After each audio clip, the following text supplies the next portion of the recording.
I've been reaching out to all, acting like building leaders all around the world. Let us keep our dreams alive, 'cause tomorrow's gonna be a better day. Let us keep standing together, yeah. Kectil keep reaching out to us.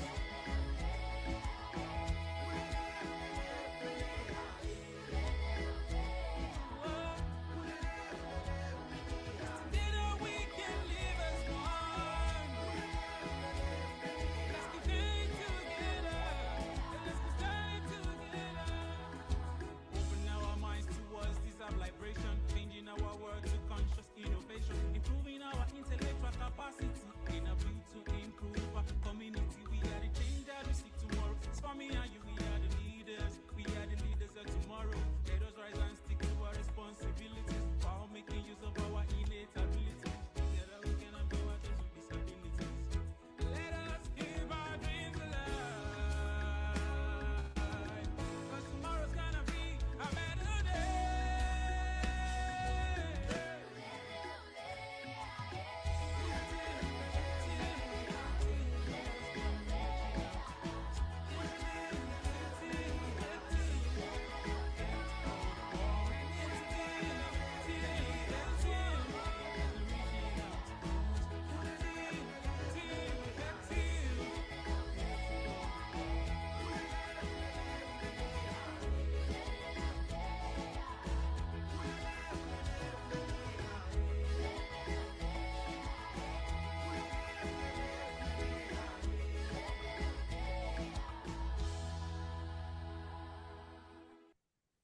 So even though we face the difficulties of today and tomorrow, I still have a dream. Bringing youth together from all around the world, standing together, united, divided we fall. We may be different in colors, but together we are one. If we keep working together, we can change the world. Kectil has been reaching out to all, acting like building leaders all around the world. Let us keep our dreams alive, 'cause tomorrow's gonna be a better day.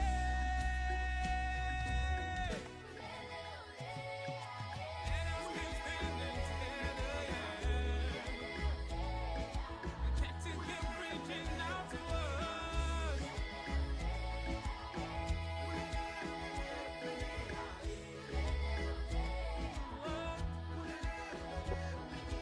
Together we can live as one.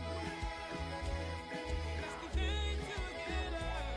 Let's keep standing together.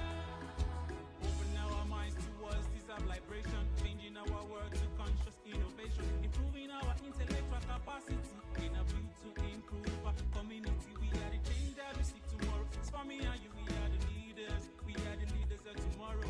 Let us rise and stick to our responsibilities while making use of our innate abilities. Together we can empower those with disabilities. Let us keep our dreams alive, 'cause tomorrow's gonna be a better day.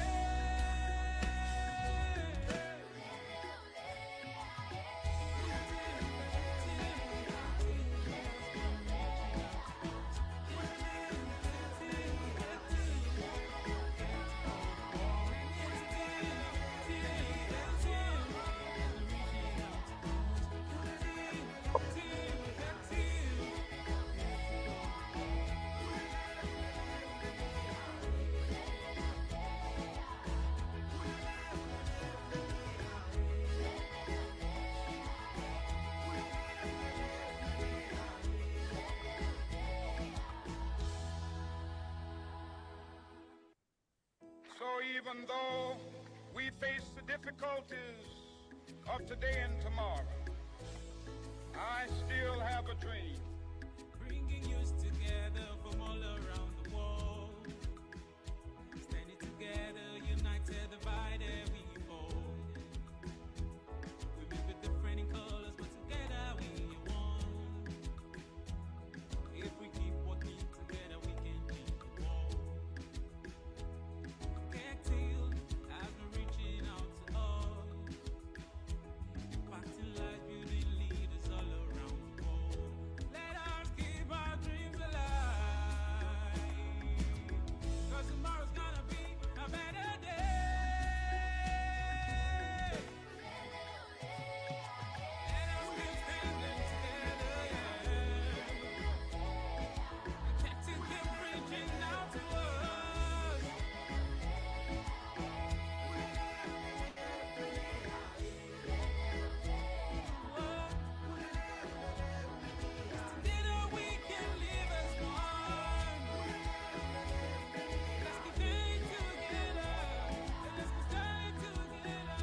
even though we face the difficulties of today and tomorrow, I still have a dream.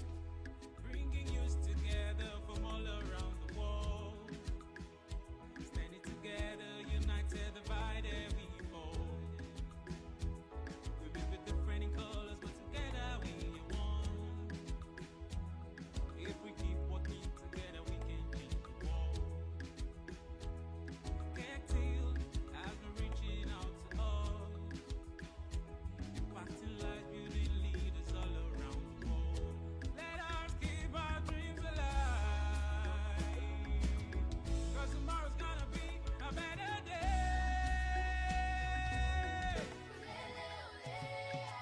Let us keep standing together, yeah. Kectil keep reaching out to us.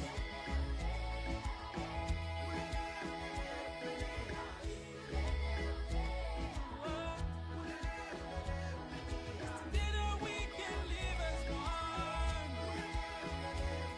Let's keep staying together. Let's keep staying together. Open our minds towards this of liberation, changing our world to conscious innovation, improving our intellectual capacity in a bid to improve our community. We are the change that we seek tomorrow. It's for me and you, we are the leaders. We are the leaders of tomorrow. Let us rise and stick to our responsibilities while making use of our innate abilities. Let us keep our dreams alive, 'cause tomorrow's gonna be a better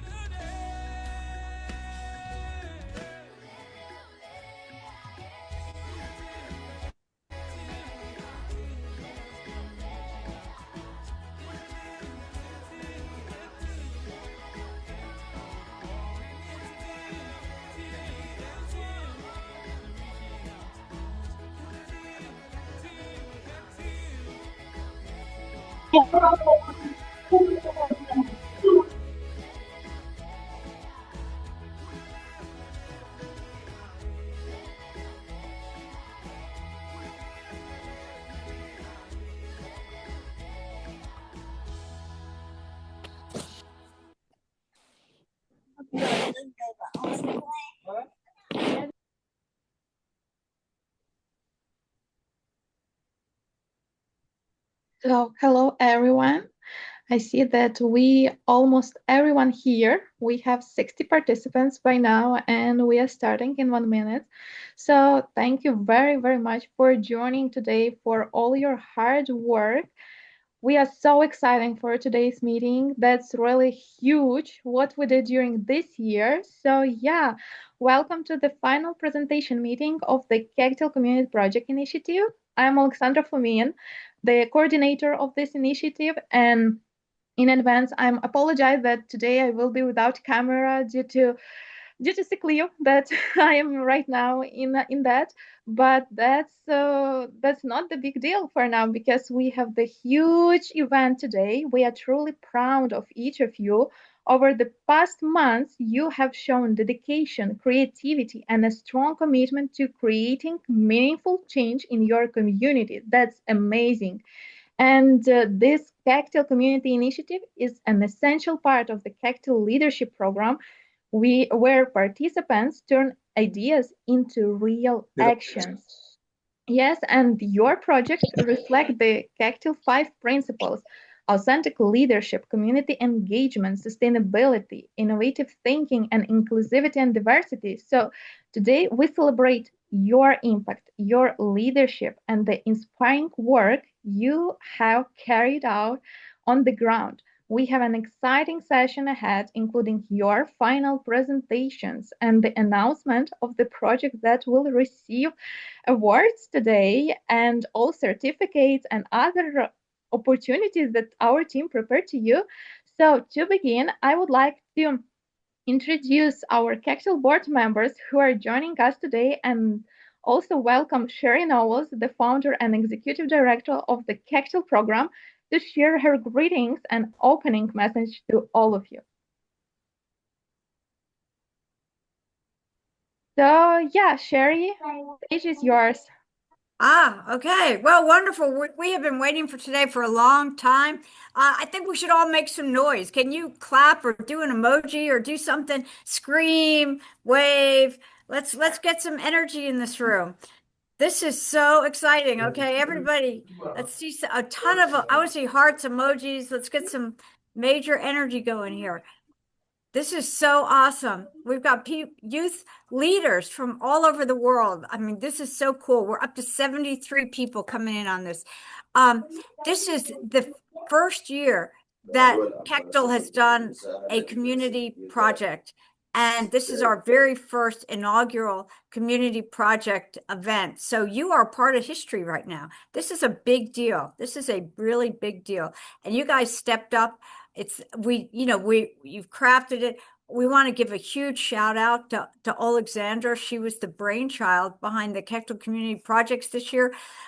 We started it. Kectil started in 2016. So next year we're coming up on our 10-year anniversary, which is great. And then we've got and then 2017 was the very first year that we had a program. And now look what we're doing all over the world. We're doing community projects. So you should be part and be so proud of the fact that you're part of a brand new aspect of the Kectil program all over the world. And you're here to serve other people. And serving is so important. So we're going to hear today from really very, very cool projects. You know, when we started this, we were saying, what are we going to do? What will youth leaders do for community projects? And we really left it to you. We left it to you on what does your community need? What can you do? How can you raise some money? Not how we would give you money to begin with, because part of being a leader is figuring out how to do something. First, coming up with an idea. What are you going to do? And then second, how are you going to do it? And then third, how are you going to pay for it? Right? That's what leaders are all about. Leaders figure out all these things, and then they do something that benefits other people, right? So all of you have done that. So huge shout out to all of you. It's going to be such a heartwarming session today to hear what all these projects are that have been accomplished all over the world by Kectil colleagues. So we couldn't be more proud of you. This is a moment of servitude, a moment of pride. Okay, so Alexandra, are you going to or maybe Gohark, we have a number of board members on who would just like to say hello, welcome you, and tell you how proud we are of all of you. So maybe just short statement. Maybe go to Gohark first from Armenia. Yes, hello everyone, dears. I hope you can hear me. Yes, you can hear me, right? So sometimes I need to look at this direction because I'm here with two devices and I need also to mute some of you, but you don't think that I'm extraordinary. Just this is something I need to do. I know that you are here. So I'm Gohar. I'm from Armenia. I'm one of the very proud board members because we all are very proud of you guys. And the first thing I always asking to do is open your cameras because we also would like to see the excitement on your eyes, this bright light, because I know that it's a lot because you all deserve the best gifts and awards because you did something. I read some of your projects and every time I got this line. So before I have never did such kind of thing and I'm very proud of myself because I tried it, I succeeded. So this is the thing that you can be very proud of you because you are not afraid to start to do something. You tried, you succeeded with some fails, with some challenges, with some obstacles. But anyway, you succeed or you are successful already, guys. You need to be very proud of you because you started this change. And I will be here to listen all your projects one more time. And it's a huge pleasure for me to hear it, to listen to your ideas and your feelings. And let's keep our cameras open because unfortunately, this time we couldn't do it offline, but at least we can open our cameras and share this energy and enthusiasm so we can get this energy. And thank you very much for your hard work and for your experience and to be very courageous. This is also one point that I'm very proud of you. Thank you.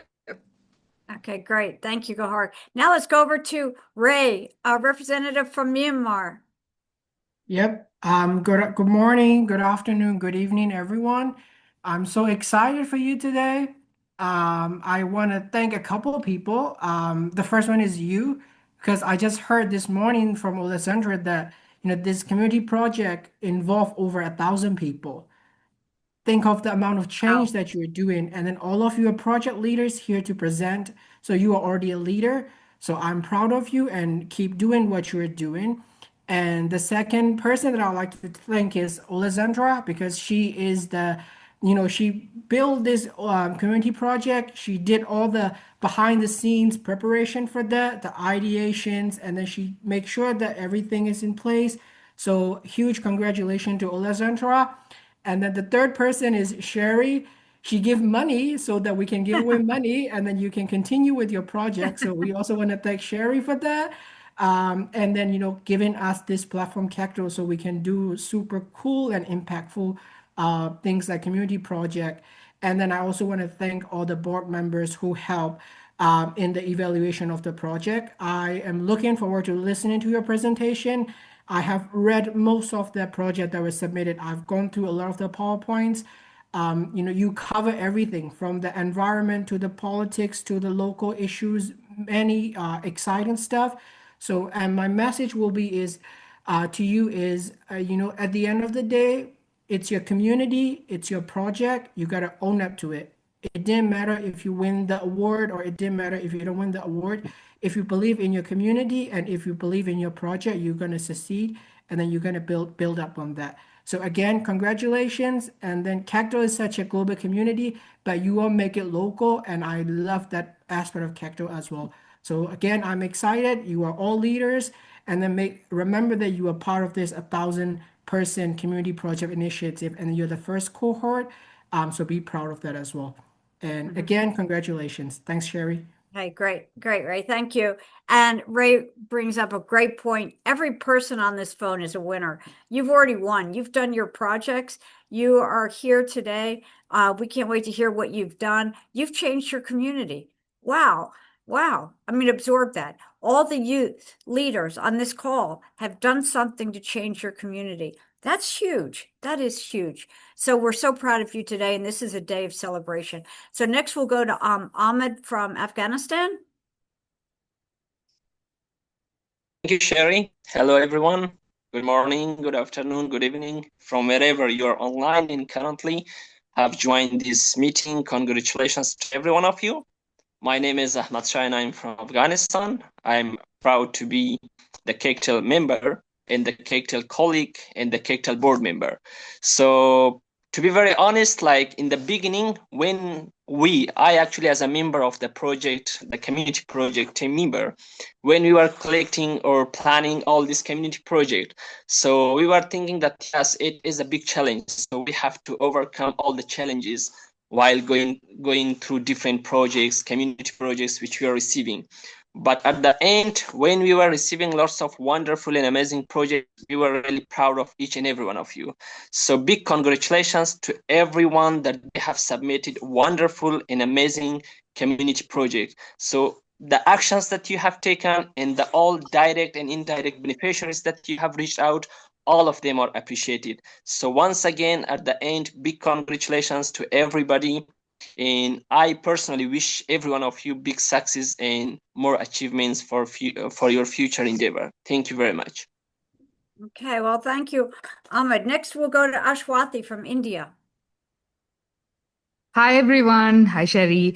I'm so excited to be in this call today because this is actually one of the very first times that I'm seeing young leaders actually doing leadership or putting leadership into action. So I'm excited to see this new chapter in Kectil. It's not just about us passively talking and writing about leadership, but here is proof that Kectil youth members can actually go around the world and make things happen and change the world for better. So here's to the new and future chapters of Kectil. And I'm so happy and excited to hear about each and one of your projects. And just like Ray and every board members here, we have gone through all of the projects and we know most of you and your work now, but super excited to hear from you directly in this call. All the best to everyone. Okay, great. Thank you, Ashwathi. Next, we'll go to Charles in Ghana. Yes, hi everyone. Thank you, Sherry, and thank you everyone for joining. Today we are so excited and very proud to really have you here and to have you show interest in the Kectil Community Project for its inaugural year. One thing that really I believe in is the fact that we young people are the architects when it comes to shaping a better world. And mostly, I always say that a lot of policymakers and even politicians always see young people as troublemakers. But then we need to be able to change that narrative, because usually when we go to people to tell them about our needs, we go empty-handed. But then if we go and tell them that, hey, do you know that I've been able to do this and I was able to achieve XYZ results in my community? That's really much of a difference, because it's better than you not going with any results. So I think being part of this initiative and also trying to start a community project is a step in the right direction. Trying to actually be a model for your community and to also be able to let policymakers actually understand that young people can actually make a difference. So that is one thing I really believe in, and I think you've really embarked on something very meaningful, and you should be proud of yourself. And also know that the Kectil team and even we, the board members, will be behind you if you need any support. In order to scale your initiatives, it's going to help you. The first time I actually did a volunteering project was through a community project similar to this. And it was just like me volunteering to solve a particular problem in a community. But then that problem that I was trying to solve through volunteering really changed my narrative about making an impact. And today, I'm able to actually work on several projects, even with the European Union and other development partners all around the world. So this is a step in the right direction, and we are very proud of you and looking forward to listening to everyone. Thank you. Great. Okay, thank you, Charles. Now we'll go to Ronald in Peru. Hello there. Hello, everyone. Well, here we are to celebrate all your initiatives, all your projects. Congrats to all of you. You are all winners, like Sherry said at the beginning of the call. So here is one of big step for you to start your journey of impact, journey of leaders, your leaders. Demonstrate you can make a great initiative to help your people, to help your country, your community, and keep going. Just this is one of a big step you are doing. Congratulations, all of you. Okay, great. Thank you, Ronald. Any other board members on now? Or we're about, okay, great. So what is my favorite quote from Martin Luther King? Probably some of you know it, because if you've done the assignments for Kectil, you already know it, right? So he says, okay, can you go on mute, please? Yes, thank you. He said, if you want to be great, wonderful, but recognize that he who is the greatest shall be your servant. Right? So that's what you are. The way to be great is to serve others. Okay. And if you can do that, then you've achieved the highest goal, right? So you put away the way to be great is not by having a huge ego. It's not by trying to be the greatest person in the room. It's by trying to serve others. Okay. So that's what we're going to hear from today. So is it back to Alexandra or back to me, Sherry? To me, Sherry. Thanks a lot. So, okay. Yeah, thank you very much, Sherry, and thank you very much, board members, for your inspiring words and for your continued leadership and vision. And yeah, as Ray already mentioned, thankful to you, we did this huge milestone. And today I also would like to share some numbers with you because yeah, this year 2025 we did first big milestone just to launch and create this Kectil community initiative, and we received more than 1,500 participants for this initiative and We should make 155 some communities. noise. Do some emojis. Let's get some hearts and emojis and it. That is awesome. You guys need to just thank yourselves and be so proud of yourself. You're part of the Kectil Global Group. So congratulations. Sorry to break in, but that's worth some celebration and emotion right there. Yeah, all created, developed, and led by young leaders like you. So you did it. And that's a really huge milestone that we did it together. And we got 155 community projects from around the world. Can you imagine how a lot of impact together we brought to this world? That's amazing. That's really, really huge. So we also want to thank you for your active engagement, your insightful questions, and the thoughtful issues you raised through the process. Your involvement has truly shaped this first year, and we, as a Cactil team, also appreciate for that. So yeah, most importantly, today is about recognizing your leadership. And every project, regardless of size of resources, reflects resilience, innovation, and hope. You have shown that real change begins with individuals who care enough to act. Whether your project is being presented live together or not, each of you has already made a positive impact in your community, and that impact is what truly matters. Every project contributes to the strength and spirit of this initiative, and we are proud of all of you. And we are thank you very much for your hard work that you did and continue doing every day. So yeah, now with that spirit of celebration and recognition, we are excited to begin the presentation from a selection of projects that represent the diversity, creativity, and hard work of entire cohort, and let's enjoy and support each other as we hear from our finalists. So now we would like to invite the first project to present. This is Beyond Stigma, Fostering Mental Well-Being and Inclusive Communities. So thank you very much, and stage is yours.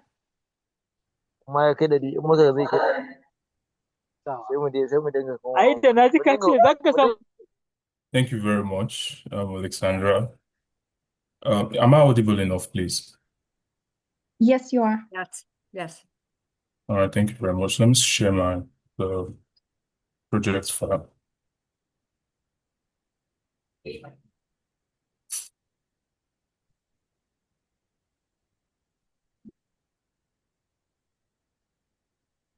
Will you need any help with sharing the presentation? Because we have all your presentations, so we are here to help in case of any technical issues.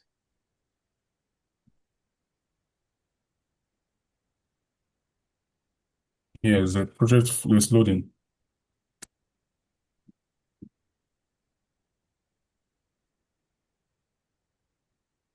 Okay, it's opening now.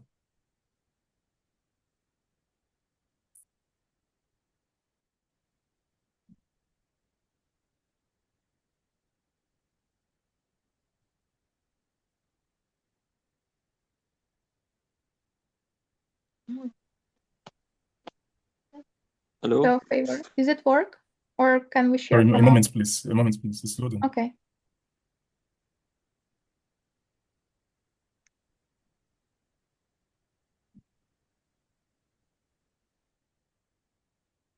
All right, is it coming up now?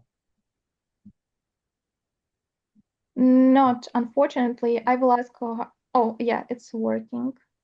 From my side, I can see it, but it's loading.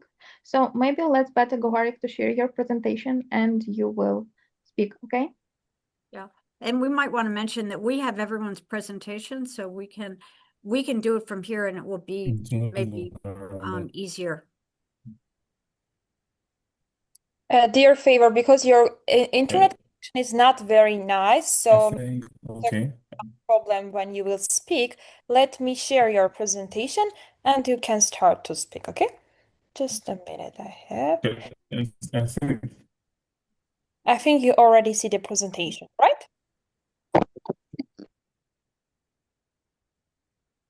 You see?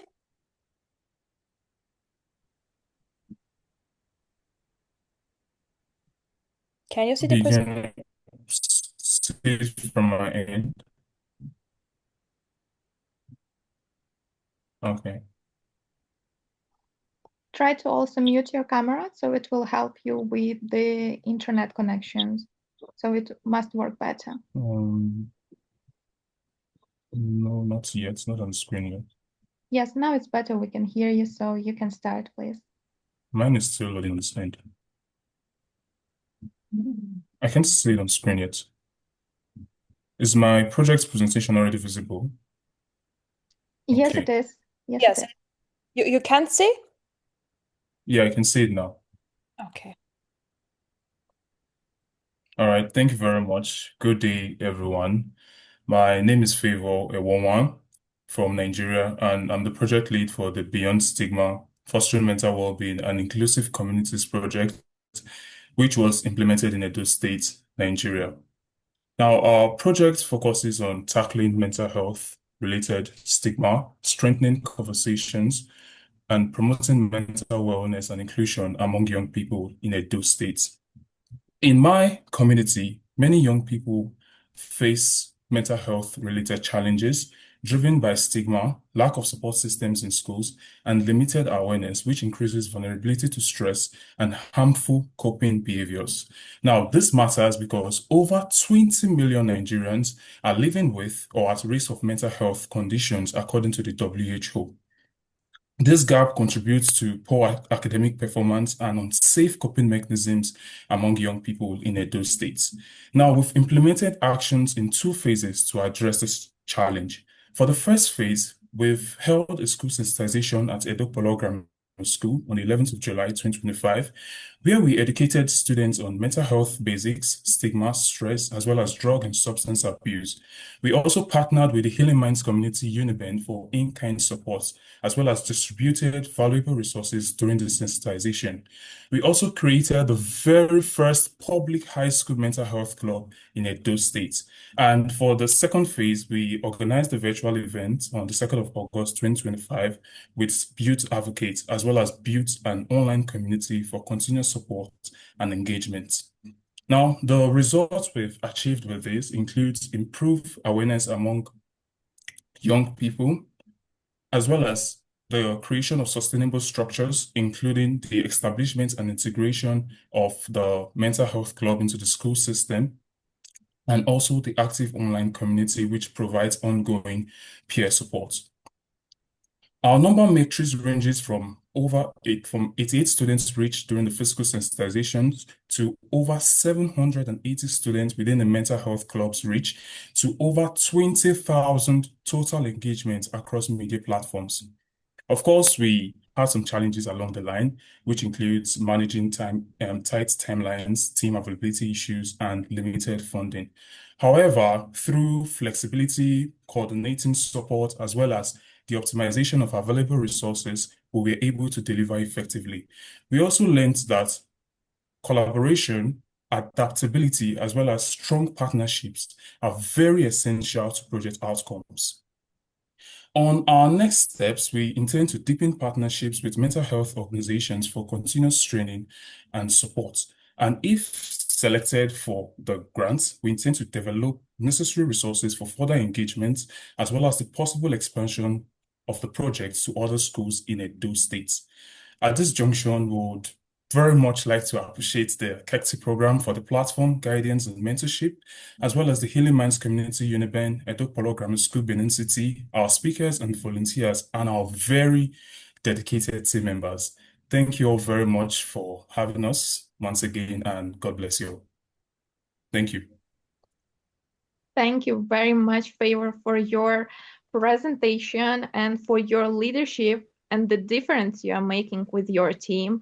and you're doing really great job. Thank you very much. And up next, we invite the Green Code project to take the stage.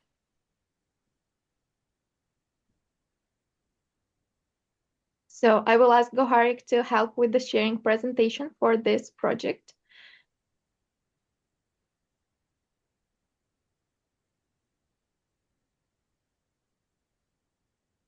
So, Asia Collins, are you here with us? I saw you already. Great. So stage is yours. Welcome. Okay.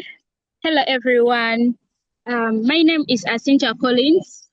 Can you hear me? Yes, clearly. Yes. Okay, thank you. Hello, everyone. My name is Asinja Collins, representing Green Code Project from Uganda. In Uganda, on 24th November 2024, the Ministry of Health published a report from the Daily Monitor that 4 out of 10 children die every day. 2 million children are stunted because of malnutrition that is caused by hunger. If this is not checked, school-going children will continue to suffer malnutrition, leading to death and school dropouts. A picture below, it is a picture of a boy in purple who is stunted and the brother, and the other side, a boy who dropped out of school because of hunger and decided to go back home and look for. Can you go to the next slide, please? And look for the food for the sick grandmother. So because of this, I and my team came up with a solution whereby we had to mobilize the available land for gardening. We had to launch the school gardening clubs. Next slide, please. We had to give on the hand skills to the learners in making the nursery bed. Next slide. We had to provide maize seeds and vegetable seeds to the learners who were in the gardening club. We received funding from the US mission. We launched the project in the community. We participated in the tree planting, introduced smart climate agriculture, and did household visits. This has led to improved child nutrition by 5% and increased enrollment of children by 30% in the next term. Next slide. We have received the funding.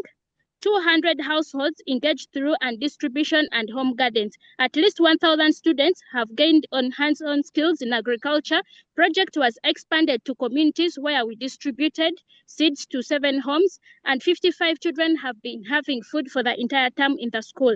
The environmental impact: we planted trees, we promoted climate-smart farming, reduced soil degradation through organic manure. The challenges: keeping students engaged during holidays, limited access to tools, quality seeds and water, funding gaps for scaling and monitoring, inadequate land. However, we have learned that strong partnership with parents and local leaders boosts sustainability. Children learn faster through hands-on practice than theory. Even small gardens can have a big impact.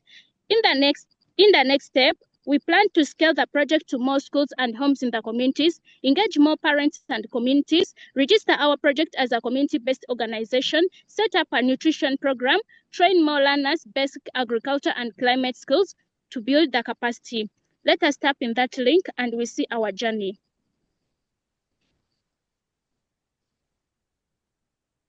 As we are tapping in that link, in case we are given the money, we are planning to provide gardening tools and seedlings. We are planning to train and do capacity buildings. We are planning to improve the soil. We are planning to monitor and report. We are planning to register community-based organization. Kindly place in that link so that the team can see our journey. Gorik, let me open this link. I have already it open. So I will Okay, can I share my screen? I am sharing it, dear. Just a second. Yes. Let me try to share my screen. So I see it. Just a minute, it's opening. Yes, we can see. Yes. The volume? Yeah. I hope it will work. Okay.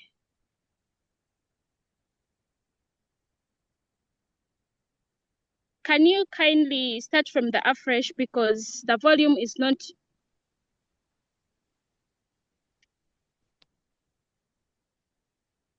Alexandra, you need reshare with sound. Reshare your screen with sound. There is a place you can do it. Okay, Okay, let me unfortunately.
Yes, it works from her side right now. واجبة. ورا.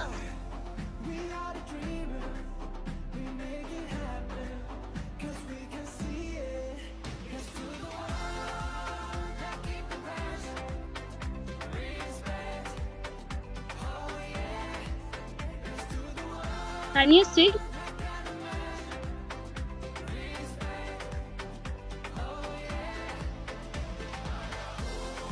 Hello, can you confirm? Yes, we can see it. You can see? Yes, we're listening. Okay, thank you so much. Okay.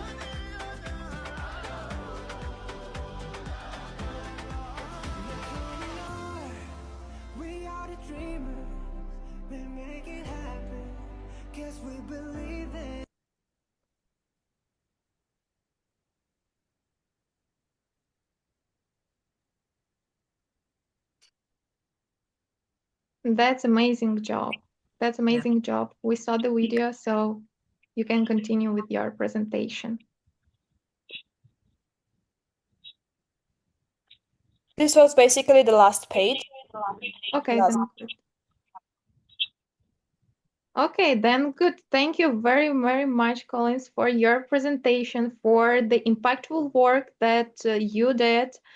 And let's move on the next presenter, the project Seed Rise Empowering Women. So welcome, stage is yours.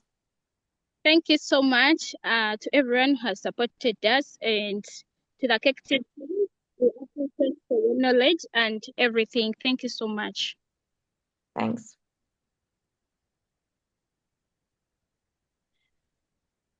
So, Seed Rise, you can start. Hello, everyone. Can you hear me? Yes, we can. Hello, everyone. Hope you are doing well. I'm Fatima Abdullahi from Afghanistan. Rise was established with the aim of empowering Afghan women. I will now introduce my team members and then explain the project. Fatima Abdullahi, Fatima Mohammadi, Shirin Alizada, Jamila Husseini, and the other. And the project empowers women and girls by offering literacy, education, foreign language training, and home-based income opportunities. This initiative build their confidence, support social participation, and promote long-term culture and environmental sustainability.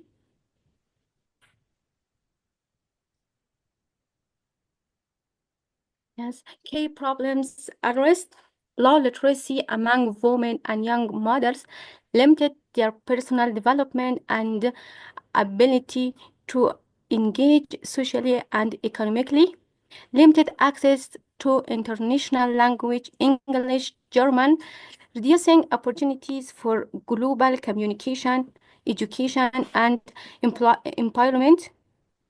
High We just got economic the slide. Can you move to the next slide? I think she's on. high economic dependency among women due to restored job opportunities and lack of income generating skills.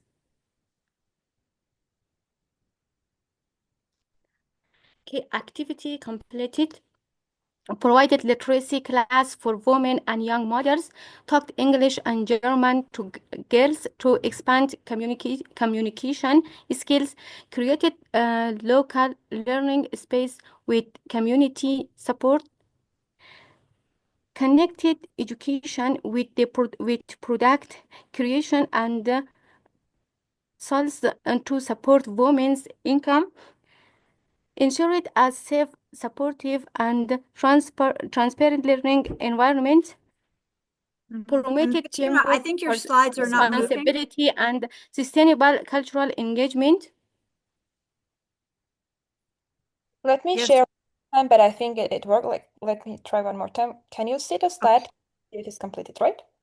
Yes. I will can. share. Should we Yes. go back and show the pictures or something? Because I don't think we scrolled through the slides. We are in this part, promoted teamwork, right? Yeah, but we missed the other ones. Yeah. Yeah. I will continue and oh yes, yeah. Okay. No. Yes. The project empower women and girls by offering literacy education, foreign language training, and home-based income opportunities. These initiatives build their confidence, support social participation, and promote long-term culture and environmental sustainability. Key problems addressed low literacy among women and young mothers, limiting their personal development and ability to engage socially and economically, limited access to international language, English, German, reducing opportunities for global communication, education, and employment, high economic dependency among women due to restrained job opportunities and lack of income generation skills. K activity completed provided a literacy class for women and young mothers, taught English and German to girls to expand of communication skills, created local learning space with community support, considered education with product creation and sales to support.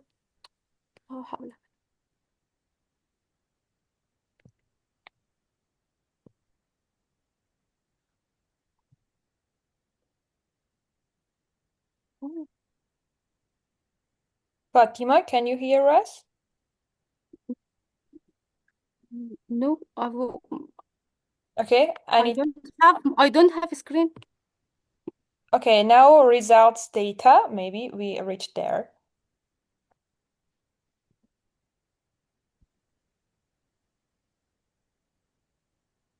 Can you share your screen, please? It's shared. We are on the page of results data.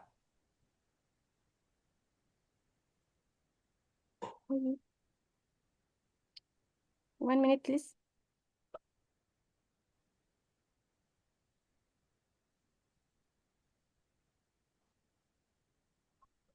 Continue.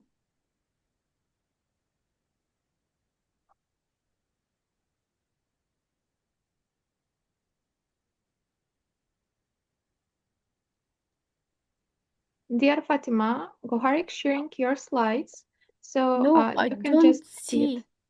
I cannot see. Yes. You can continue. Result. Okay. 35 women and young mothers gained literacy skills and can now read and write. 25 girls developed English communication skills. 24 girls learned to read and write in German and now join online meetings.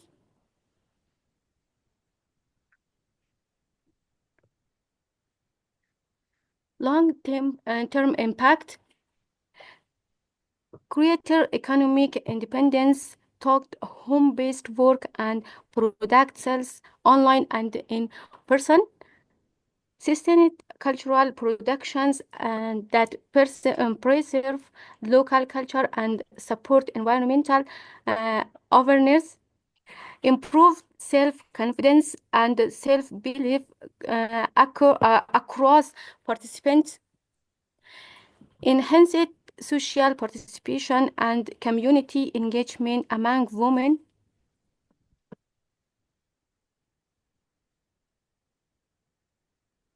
This change,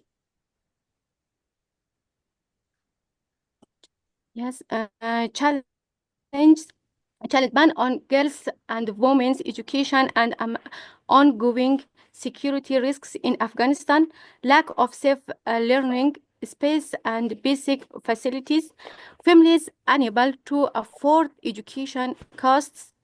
Solution partnered with a benefactor to set up local community classes, compensate learning with product making and sales to support education, created a safe, transparent environment for women and girls to learn and grow. Key lessons: social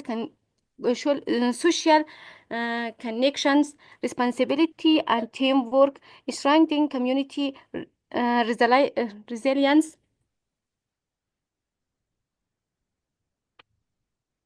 This change. Yeah. Future steps: keep literacy and language education as the project foundation, continue saving and home-based production for immediate income, add additional skill, add additional skills training, computer, mobile use, online marketing, invest in laptops, electrical sewing machine, and the project website. Yes, you can play. Yeah.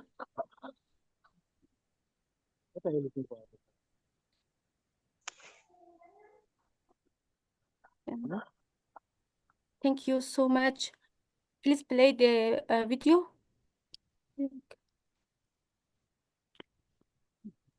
Okay, just a minute.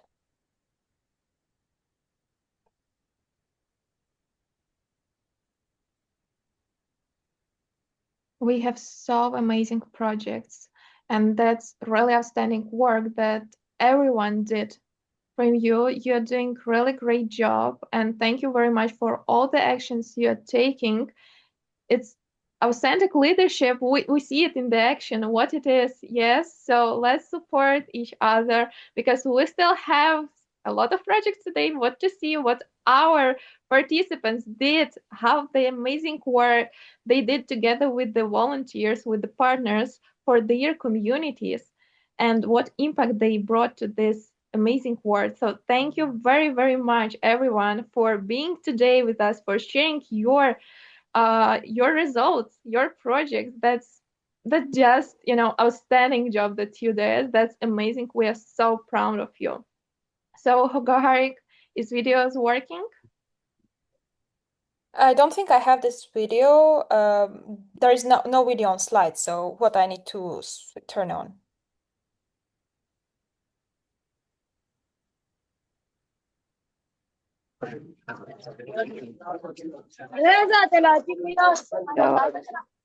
Fatima, are you still with us here? Yeah. Kectil. Fatima, you can turn on your video because I don't have your video. I have only your slide. Great, we see it.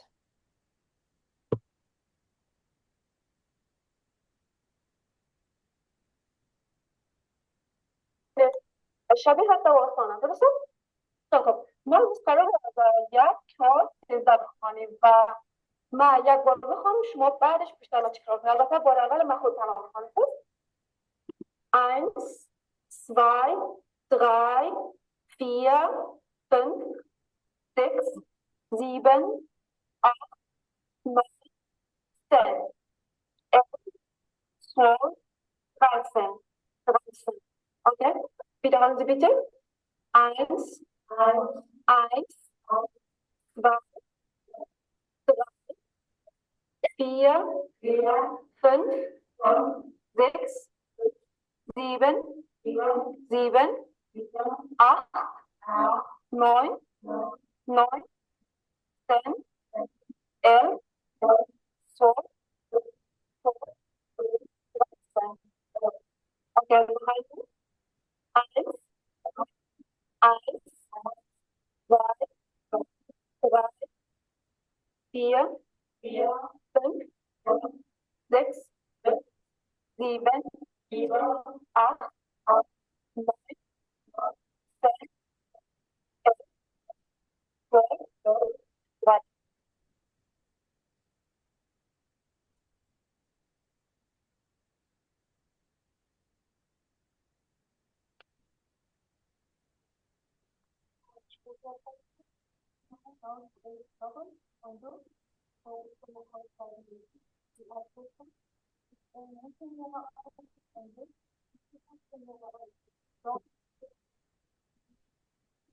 Informatik an dieser Germanistik und so. Ich arbeite als Krankenschwester in einem Krankenhaus.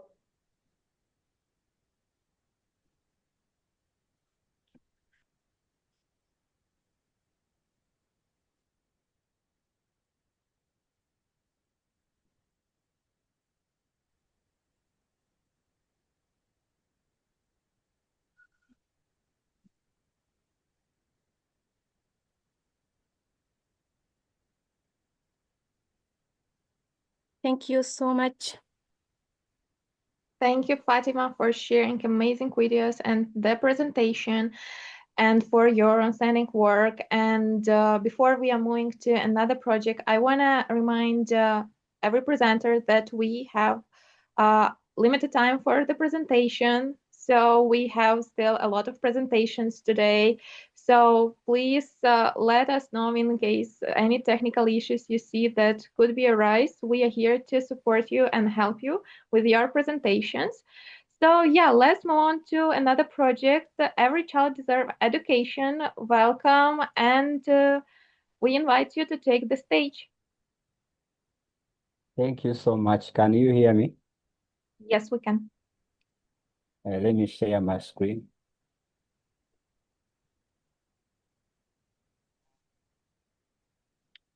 It's shared already. You can start. Okay.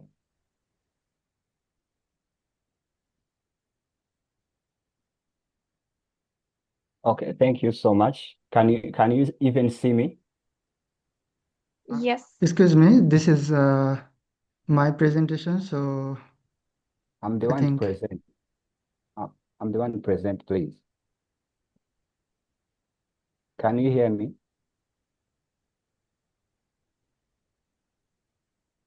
Can you hear me, please? Yes, yes, we can hear you. hello. Ma'am, this is my presentation, so I'm the fourth to present, please, on the The next project project release. is Every Child Deserves Education. Yeah, it's me. oh, okay. I'm sorry. Okay, thank you so much. My name is Jarudi Haimana from Kigali, Rwanda. I'm the founder and CEO of non-profit organization which is called Benevolence is Love, which is aimed to transform the life of vulnerable families through education empowerment. And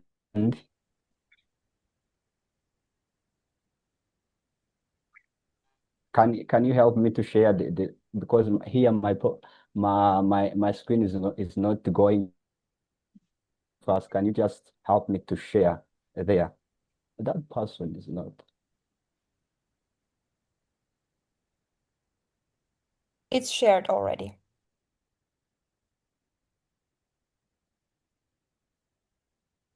Can you see the second slide, please? Hello. Can you hear me? Can you go to the second slide, Georg? He wants to go on, please. I'm doing that actually.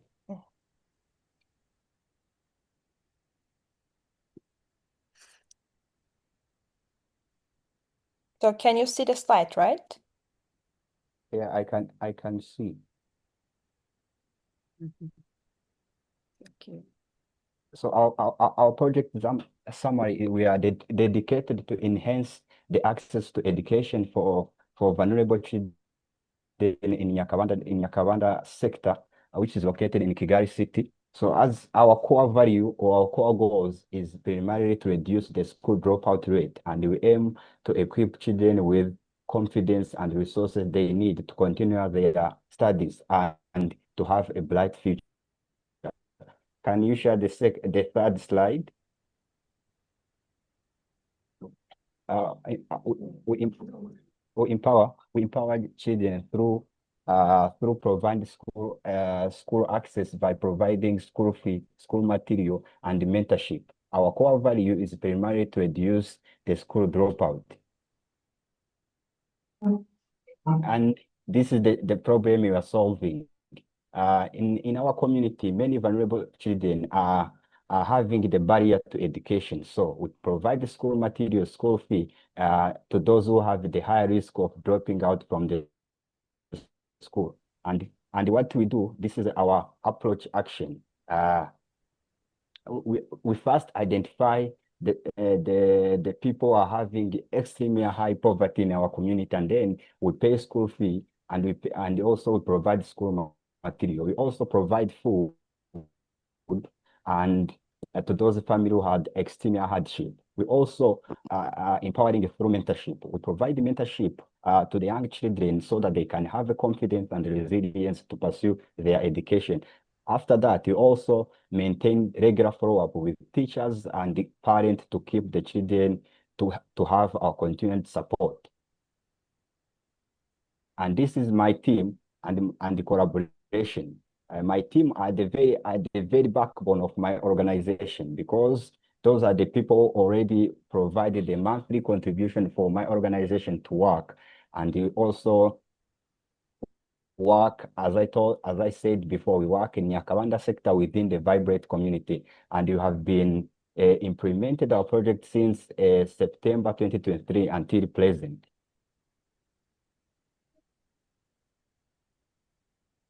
And here is our tangible result, life transformed. We have been transforming and paying a school fee for 50 children in our community and providing school material and school fee and mentorship, as I said before. We also provide feedings to 30 families in our community. And we also made a 60 mentorship for our children in our community to tell them and to help them to have the guidance and encouragement for their academic journey.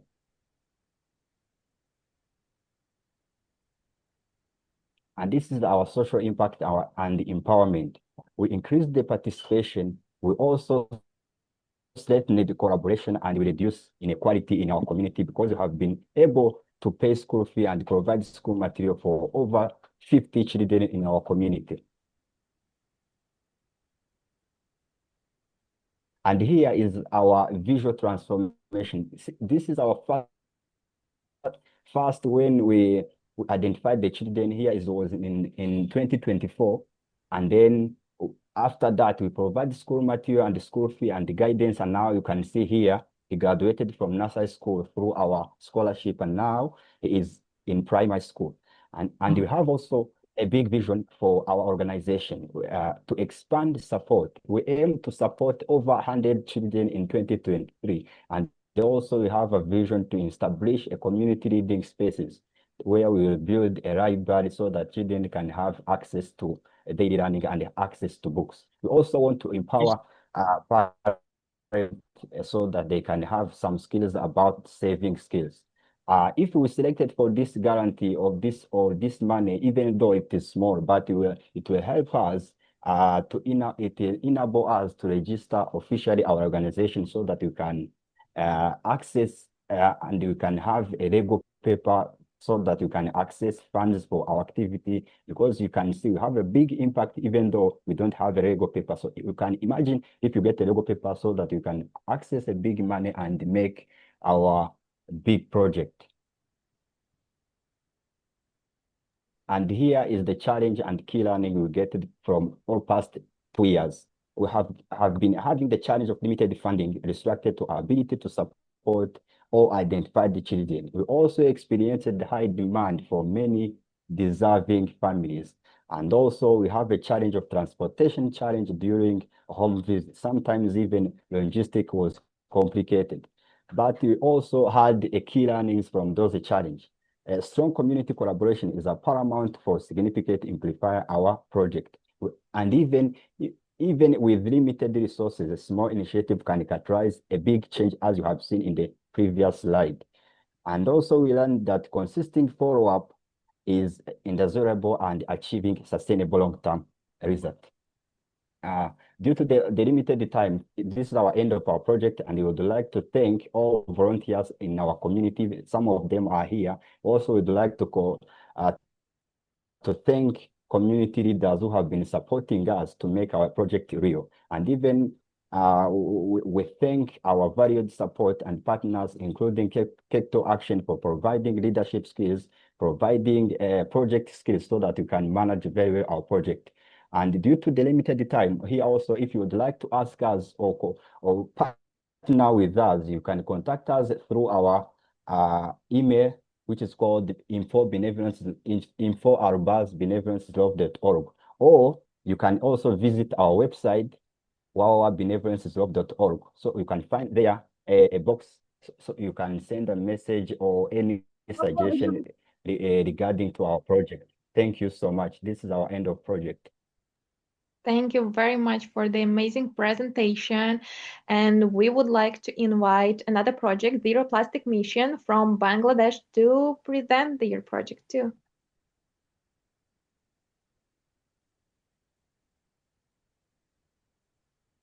Are you hearing me? Yes, we can. Yeah. So, good morning, everyone. I am Mahmoud Akbar Ali from Bangladesh. Today, I am honored to present my Zero Plastic Missions, our youth environmental project, mentorship of Kectil community with my partnerships, Shabina Nuruzova. So you can see a short summary. Our project, our goal was reduce plastic waste and promote eco-friendly habits through awareness campaigns and cleanup activities. We reached over 120 participants and encourage them to adopt reusable alternatives. We also find some problem when we start our project. Our people in our community often throw plastic bottles, bags everywhere instead of using bins. This creates pollutions and unhealthy environment. We focus on changing this behavior through awareness. This is our project activities. You can see our main activities. We organize awareness campaign in our university, school, shops, and homes. We also place plastic collections bins, distributed posters, and gave short talks about importance of reducing plastics. And this is our photos and videos from our activities. So right now I want to show you a short video that we created. This is our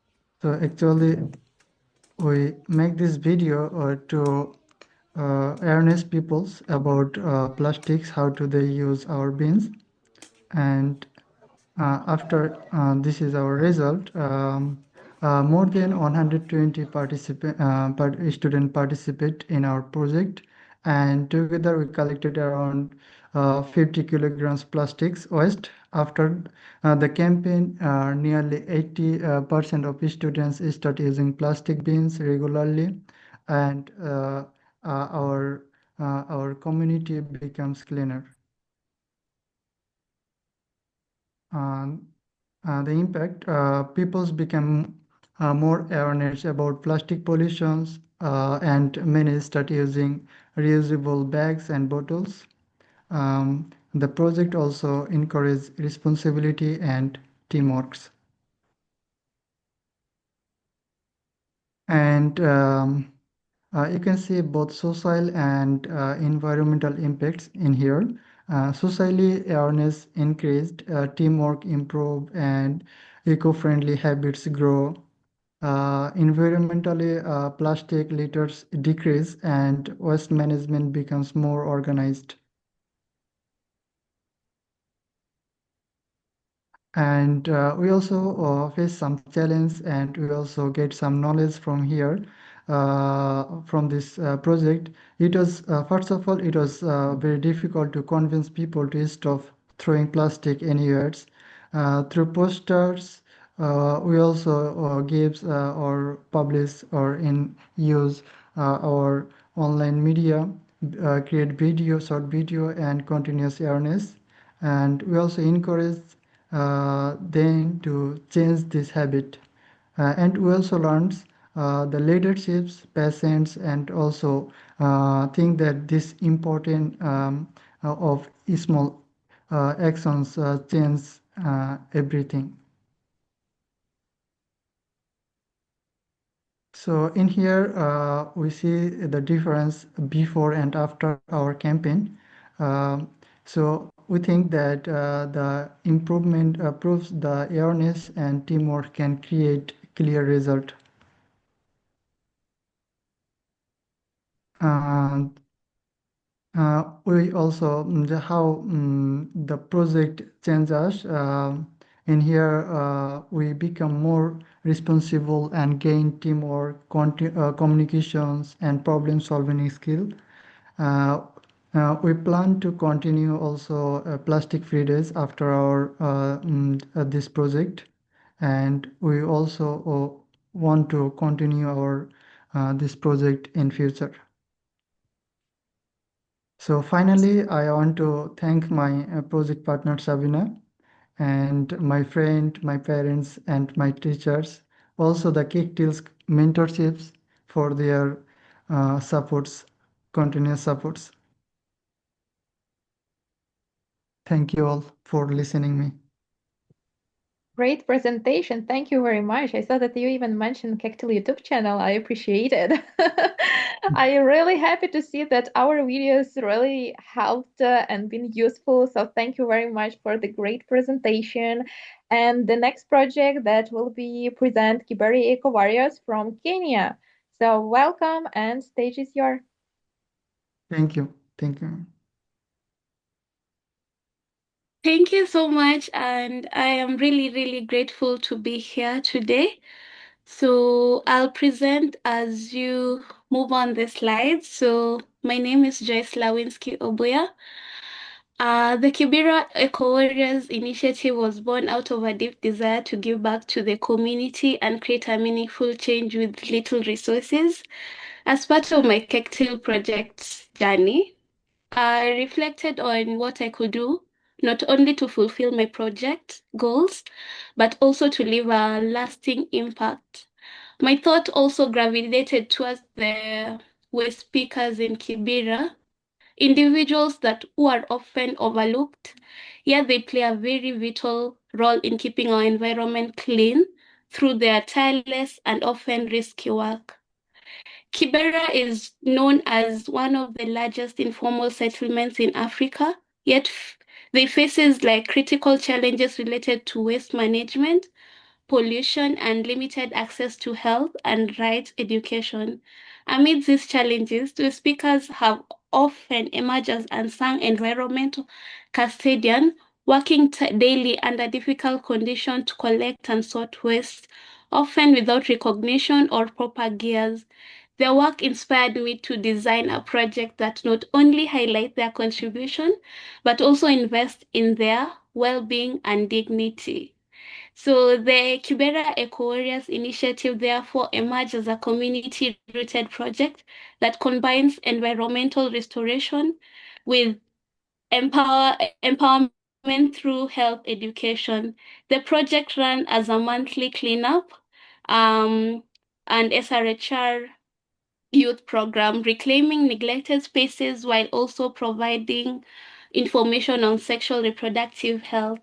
Over the past 3 months, I have been able to uh, reach 60 plus youth volunteers. I've also reached 100 people plus in terms of information on SRHR. I have also been able to reclaim 3 neglected areas in Kibera. So that is really amazing. I wouldn't go ahead and say this without there were so many challenges that I encountered as an individual. At one point, I thought of giving up, and but every time I will reflect on the way speakers, the tireless work they put in our community, yet they are they are never recognized. I'll open my laptop and try to like do my project. So my challenge was majorly on resource mobilization. It was never an easy work, meaning this was something new to me. So I had to resource mobilize, I had to look for fund, I had to look for ways in which I could give this waste speakers gears, working gears, provide them with little snacks, and also just come up and look for grants from different organizations to provide me with, just the necessity or on issues of SRHR, that is like pads and, condoms, just to distribute to the waste speakers. So yeah, this has really been an amazing journey and really hard, but it was one of the most fulfilling things that I've ever done. So when I get the grant, one thing that I'll always do, in as much I've always said, in as much as it might look very little, I will recognize these waste speakers. um, I'll give them certificate of recognition for their hard work, because the work that they do in the environment is very big, but yet we don't recognize them. So number one thing, I'll really recognize them and give them their flowers and their stars. I will also, one thing that I also faced as a challenge is every time I look for grant, I'll register my company. That is the next thing I'll do. I'll register my company and do a system strengthening in terms of policy, because every time I'll approach a donor, they usually ask me, okay, where are your documents? How can we be able to support eco warriors? And the system is not strong. So that is also one thing that I'll do. I'll make sure that I have my books ready, and just for me to be able to attract more grants. I will also create I'll also, it's called what? I'll also provide them with essential SRHR kits, just like I'd mentioned, like pads and condoms, to just help them in then so yeah, so I am really grateful to Kectil for giving me this opportunity to be able to just present. This is huge, and just being able to just showcase the immense work that the waste speakers are doing in Kibera, and just to the partners that really supported me, that is Kipro, Nairobi City Council, the Giraffe Center, the youth communities. I am really grateful. So to the colleagues that are here, yeah, I'll just want to leave with a parting word that I never imagined this, but you can really do a mass work with little things. You can do your journey is in your hands, so you can really start small, and you can do. Everyone has something to give, so always try to give with the little that you have. So yeah, maybe just play the video as a parting shot, and I'm really grateful. Thank you.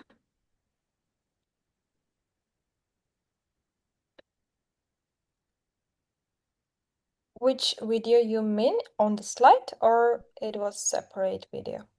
It was a separate video I had sent. Okay, let me maybe check. Yes, I believe that. Okay, I think that I didn't receive it. So maybe could you please double send it and we will share it a bit later.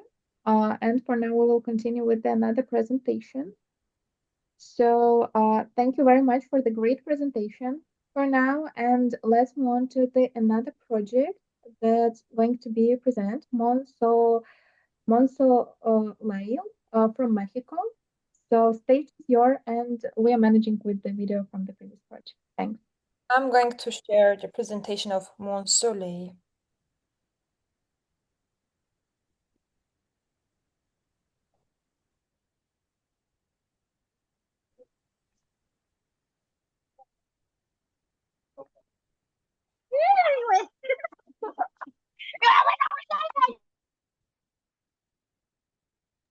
Litsi Cruzotera, are you here? Okay, we see you, I think, but we can't hear you, so just a minute. Hi, can you see my presentation? I am sharing your presentation. I think it is visible, so can you see? You can start. Okay, thank you. Hi, everyone. My name is Litsi, and I'm from Mexico. Today, I'm excited to share Monsoleil, a project we create with the belief that every child deserves the chance to learn and grow.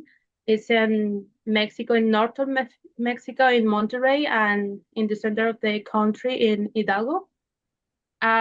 It's an educational initiative built of four pillars: is literacy, mathematics, socio-emotional, and technology. So through these areas, we provide learning support, guidance, and emotional care to children in vulnerable communities. This project because many children in Mexico, especially in rural or migrant, indigenous, or urban vulnerable areas, don't have quality access, and this affects their learning, their emotional well-being, and long-term opportunities in the future. So to respond these needs, next, please. We implement five approach. Two of them took place constantly, weekend by weekend. So it's literacy and mathematics workshop, and volunteering at Casa Monarca is for migrant Latin American countries. So in other activities is especially three activities only in three times. So it's social emotional bootcamp, learning experience with Bell's learning and gamification and other initiatives. So technology integration. And the next slide, we see some picture for these activities. Is the first part is boot camp or integration in technology and activities to improve skills in literacy and mathematics. So Montpellier reached out 185 children from these different groups. So it's a transit country for migration. So one focus is in Latin American children.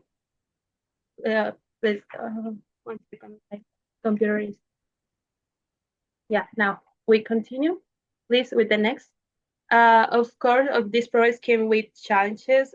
We work with limited resource or diverse learning needs or multiple location, but the impact is increased participation and engagement with the communities, improve confidence with the children, and access to learning and digital resource in others environment they don't have so this opportunity and implement these activities help the children better prepared for the future. But the challenges were the context and the country is limited resort, coordinating multiple locations because it's in two states different and it's a long distance. And diverse learning and emotional needs is to a challenge. So, but this we adapt the activities. Before is with a small group, and then now it's big group in different levels of education. So this helps also to understand the education and emotional challenges in these groups and show the impact of the education have in day. So the next step is to expand workshops and more communities or develop mentorships with other volunteers or peers to collaborate with local schools and organizations for sustainability for the project. So thanks for this time for presentation and thank you for partners, volunteers, and others for helping me with the project. Thank you.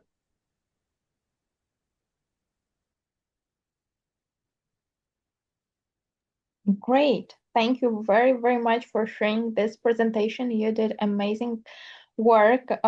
Next move on to another project, Supplementary School for Orphans and Internally Displaced Children from Zimbabwe. Welcome. I shared screen. I think you can see, right? Yeah. Good evening, everyone. I hope you can hear me clearly. Yes, we can. My name is Beverly Scotty. I'm from Zimbabwe, and together with Salmat Bello from Nigeria, we conducted a supplementary school project during our summer break. It was called Supplementary School for Orphans and Internally Displaced Children. We conducted it here in Kenya.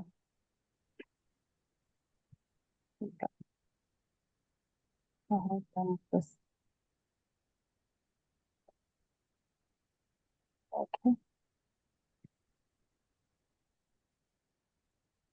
Today I'm excited to share our project at the Great Hope Orphanage in Nairobi, Kenya. Our goal was to support orphans and internally displaced children by enhancing their social and emotional skills through interactive activities. The project aimed to foster self-expression, empathy, teamwork, and peaceful conflict resolution, and helping the children build confidence and positive relationships. Our primary objective was to equip children with essential social emotional skills to improve their communication, teamwork, and ability to resolve conflict peacefully. This need arose from the recognition that these children face numerous challenges, including limited opportunities to develop these skills and a lack of safe spaces for expression. Addressing these needs was crucial for their personal development and for creating a peaceful community environment.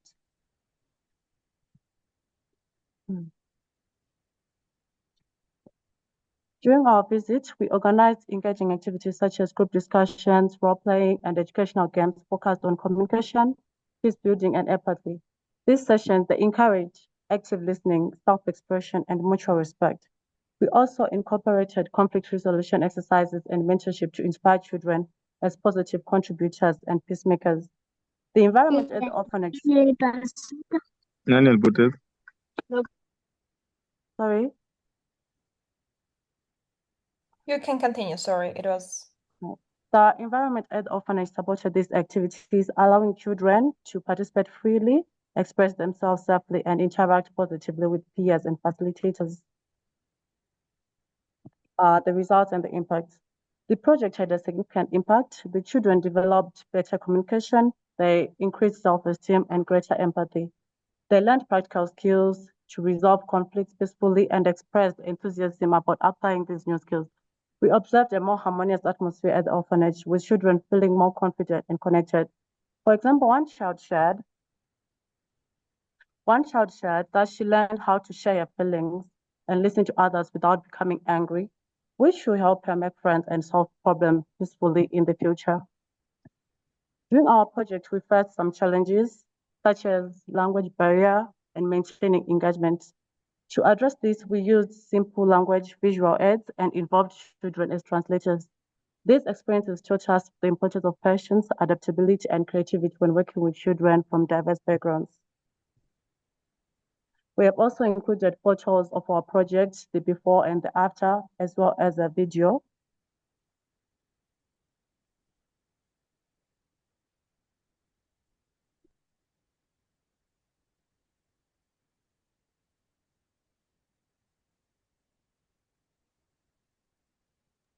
The video doesn't work because you sent us a PDF file, and in PDF it's not possible to watch the video, unfortunately. If you have the video, you can send it separately, but in this file it's not possible to open.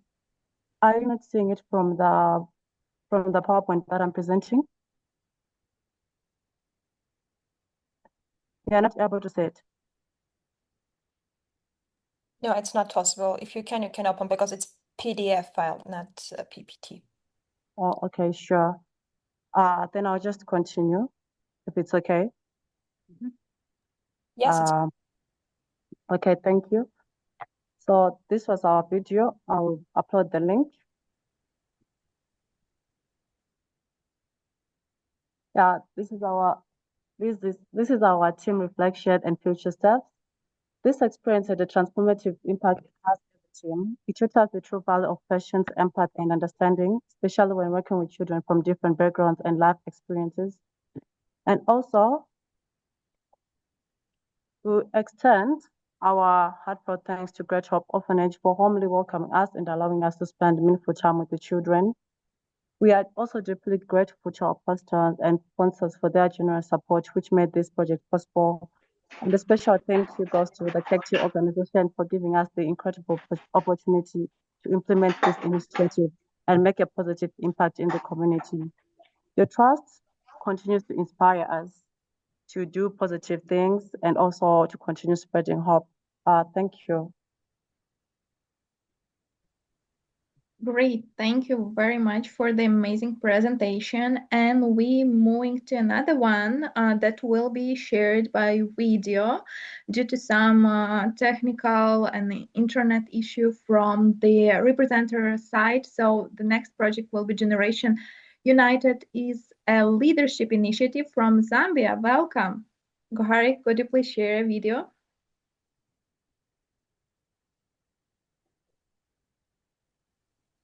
Good afternoon, good evening, good morning to where you might be listening in from. My name is Ernest Mbewe, representing Generations United, a community leadership initiative that comprises of young leaders, senior citizens, and local community health workers and peer educators. In a nutshell, Generations United is a community leadership initiative that brings together young people and the elders to lead community-driven solutions. And some of the activities that we carry out are gender-based violence, mental health, HIV awareness, and substance abuse. Why does it matter to us? These are issues that affect all ages, but solutions often exclude either the youths and the elders who want to build a caring society together. And some of the highlights are there. And one of project activities, we held joint storytelling session where elders shared life lessons and the youths discussed modern challenges based on adaptive leadership. And we organized a mental health awareness work and peer educations. Also, we conducted HIV and AIDS and gender-based violence. And also we carried out, organized a care mother healthy talk on drug administration and disclosure.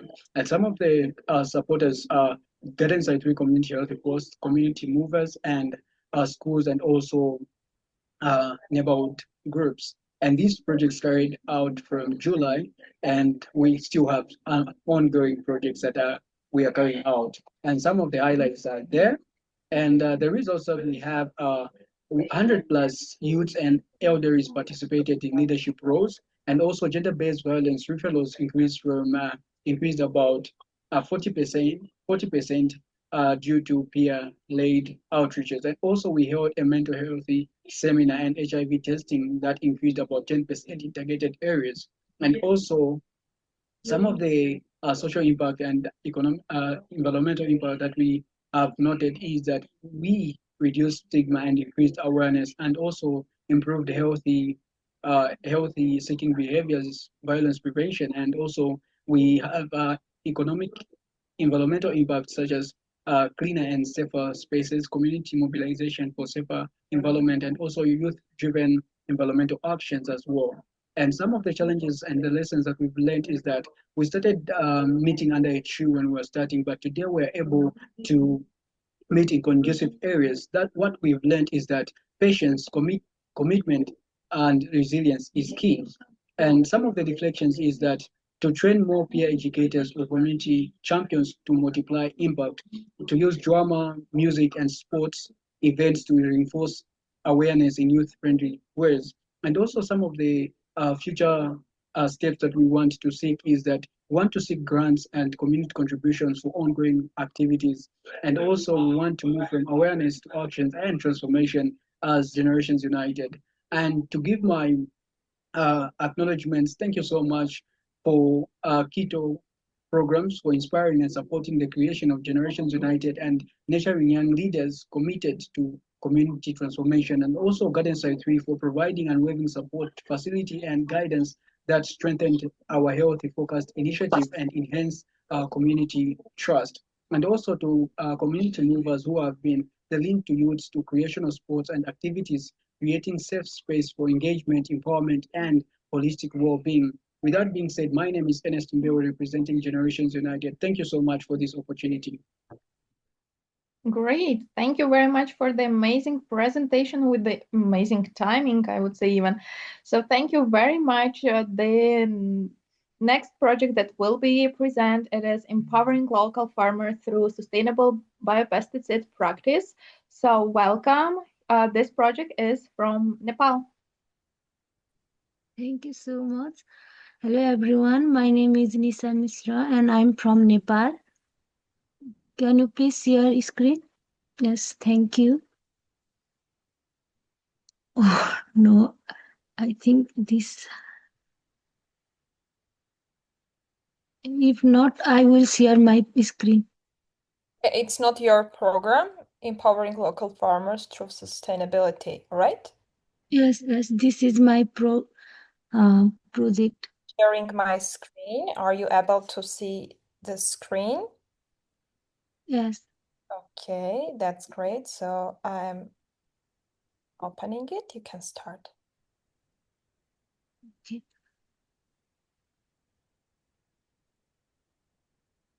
You see? Project summary. Yes. Okay, go ahead. Hello everyone, I'm Nisa Misra and I am excited to present our project Empowering Local Farmer Through Sustainable Practice based in Sundarbazar, Lomjung and also in Dipipli, Lomjung, Nepal. Our team work with local farmer to promote the sustainable and eco-friendly agriculture. Please next slide. Project summary. Our project aims to empower the local farmers by promoting sustainable practices. We conducted training on biopesticide, mainly Jolmol, which is called in Nepali, and seed priming and disease identification, helping farmer to reduce the use of the chemical pesticide and adopt eco-friendly method. Now problems need. Farmers in our community really heavily use the chemical pesticide which negatively affect the health and soil quality. Our project addresses this issue by teaching safer eco-friendly method. Now next slide, project activities. To address the problem, we conducted training sessions demonstrating biopesticide preparation. Farmers actively participate and engaged with the techniques through this session. Then next slide. Our activity was supported by the local expert and volunteer. All session took place in Sundarbazar between May 8 and May 8 to May 20, 2025. Now, next slide. As a result and impact, over 50 farmers learned and applied the biopesticide method in their field, reducing chemical use and improving crop and soil health. Now, next slide. These sustainable practices are expected to continue benefiting our community in the long term, creating healthier crops and reducing chemical dependency. Now, next slide. The project positively impacted the health, mainly who use heavy chemical pesticides and soil quality and community knowledge improvement. As one farmers here, now we can grow crops safely without harming our soil and health. Now this is challenges and learning. We faced initial hesitations and resource constraint, which was overcome through the practical demonstration and guidelines. Our team learned that showing real result build trust and encourage to adaptation of biopesticides. uh, Next slide. The transformation is visible when comparing field before and after. Please, can you play the video?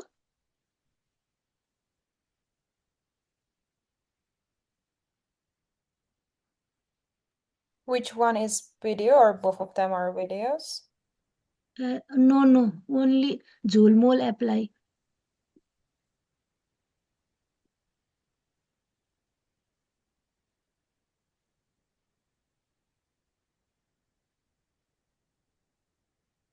It's not possible to open. Can you open by your side? Okay, I will end this, then I will share again it.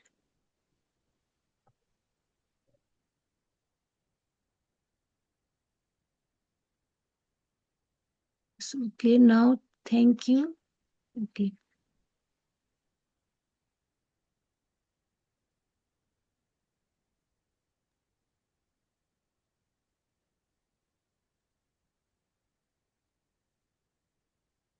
Are you opening your video right now?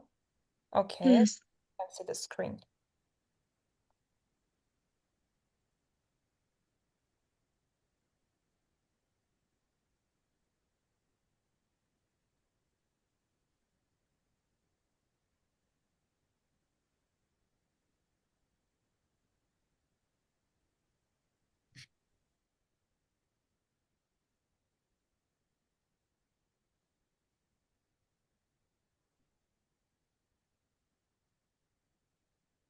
As some of farmer applying Jolmol or biopesticide in the bottles and spraying on the garlic field, with enjoying with nature also. This is first one is Jolmol, which is biopesticides, or it also add fertilizer to the soil and healthy also, don't harm to our health also. Yes. And now okay.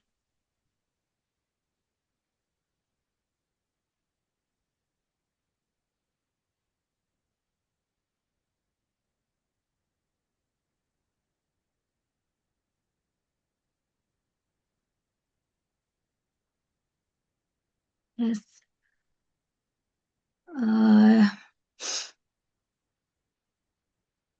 I have this also. Okay. Now team reflection and future state. Inspire. I want to inspire and promoting sustainable agriculture to the newer villages and community, and engage them to adopt these sustainable practices.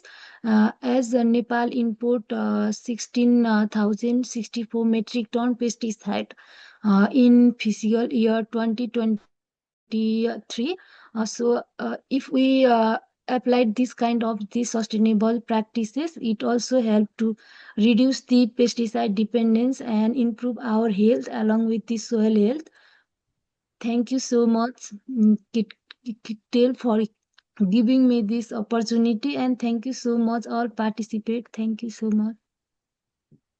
Thank you very much, Nisha, for the amazing presentation, for the job that you've been doing with the leading this initiative. So the next project that we would like to welcome on the stage, promoting menstrual hygiene among primary school girls from Uganda. Welcome. I'm opening the slide. Please just check that you are seeing the slide. I can see the slides. Greetings, Kectil community. My name is Deborah Muneze Seutenga, and I am from Uganda. The title of my project was promoting menstrual hygiene among primary school girls in a school in Buyogere, Kampala, which is our capital city. This project was just about empowering these girls with understanding basic knowledge and concepts about menstrual health, and also availing them with some sanitary pads to take them through their school term.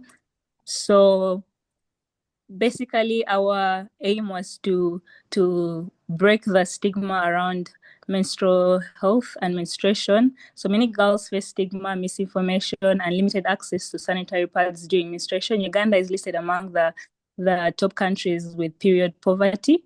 So this makes many people miss school. They suffer in silence. They don't have people to talk to about menstruation, how to go about it, how to keep clean. They also lack access to sanitary pads, both at home and at school. Usually, the schools are supposed to provide some sanitary towels in their lavatories, but we find that most of the schools don't have them, and most of the children in these public schools come from families that can't afford sanitary pads. So the activities that we did as a team was to come together as a group of ladies in the community.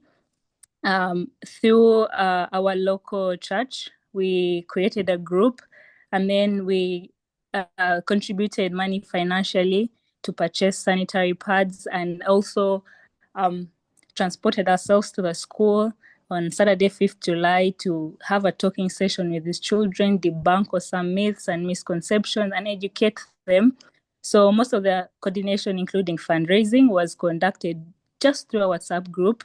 Members volunteered to lead various sessions, the Q&A, and also topics regarding, adolescence, menstruation, and everything. So the projects, what you see there is our WhatsApp group where we're collecting money. So people voluntarily were contributing money so that we could, be able to buy these pads.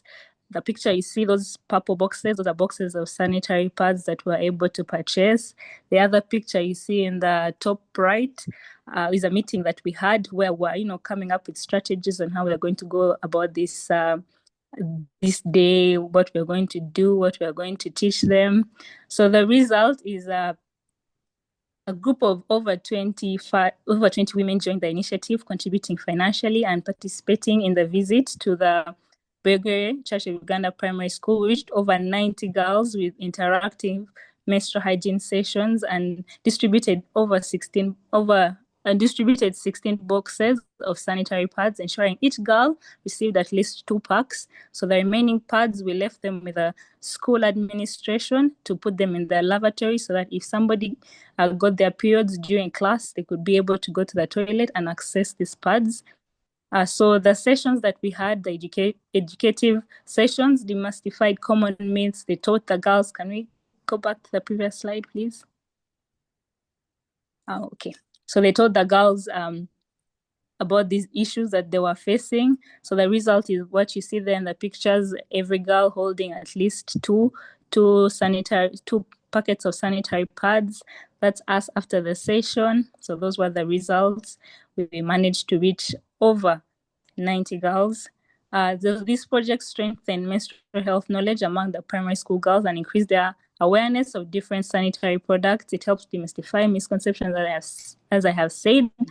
And one of the constant questions we were receiving was that most of these girls were not able to talk to their immediate guardians, their parents, about menstruation. And so, can we go back, please? Yeah, the previous slide. No, after the next one. Yes. So the social impact. The next slide. Oh, it's okay. So one of the girls there.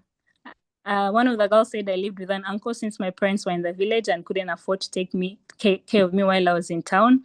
And I feared to ask my uncle about periods since he's a man.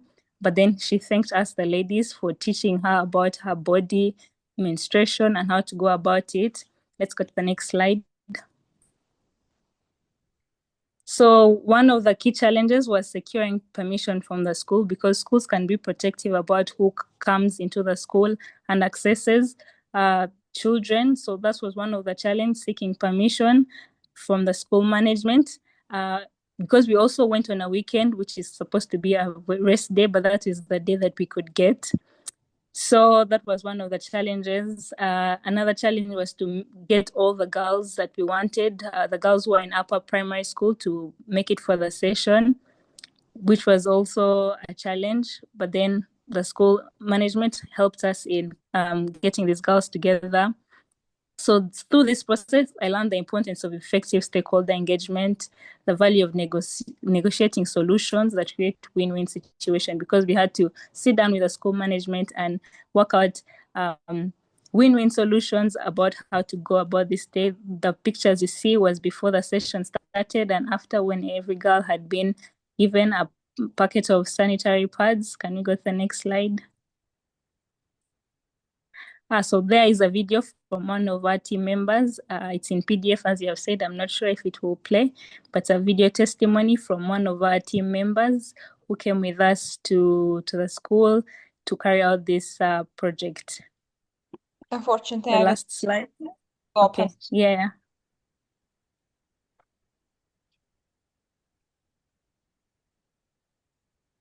Okay, so I'd like to thank the wonderful ladies who joined me in this project to do.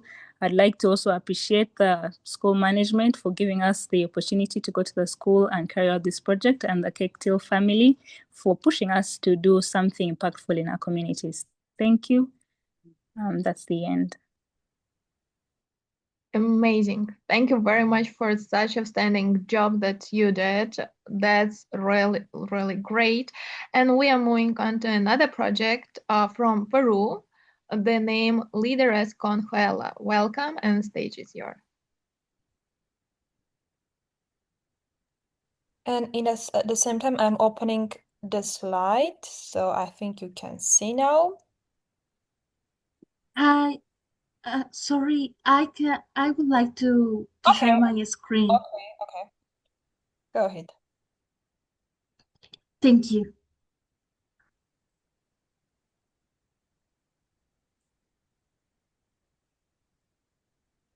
Can you see my screen? And can you hear me well?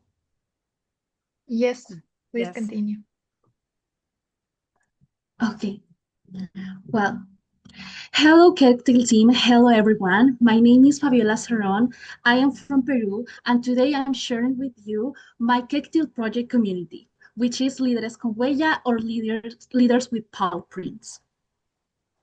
We designed a formative leadership program that empowers young people to take action in their communities while developing their empathy and love for animals.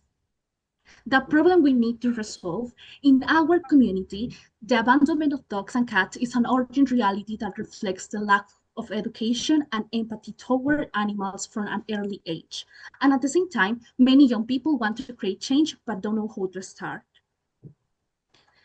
Start with the project activities. First, we launched the Ambassador Program, where volunteers promoted Líderes con Huella online and in their local communities. They attended 2 training sessions and used a digital toolkit to support that outreach. And inside the program, Líderes con Huella, we organized 2 integration sessions, 4 workshops on values, storytelling, teamwork, and responsible activism tools, plus 1 inspirational interview session with a young international leader. And the curriculum was developed using recognized animal welfare frameworks as the foundation. Participants completed a final project called Voices with Paw Prints, where they created a story about rescue or adopted animal. And we are included. An immersive in-person session was held for participants based in Lima at an animal shelter with over 300 dogs and 50 cats. These are some of the photos from the project. And this continues with the project activities. These are some of our results and impact. First, we have 45 volunteers contributed, 150 participants completed the program, and 30 participants from Lima joining the in-person visit to the shelter. We have 300 dogs and 50 cats. About the long-term impact, first and most important part is that participants who created their projects after our program are already making an impact in their communities. These are some of our social and sustainable impact. We have created an educational model that we want to be sustainable and replicable so that it can reach more communities and countries where this type of education is provided. These are some of our challenges and what we learned during the project. And this image shows the before and the after for the project. Our next steps is develop the Líderes con Huella program 100 in person in schools located in peripheral and vulnerable areas of Lima. Our target group is youth between 14 and 18 years old, and starting with the community of human settlement Villa San Luis. We are planning to work with 3 classes of high school seniors, approximately 90 students. And with this funding, we want to improve the in-person experience of the program for young people. And if we are selected for the grant, we are using all of these staffs, including educational materials.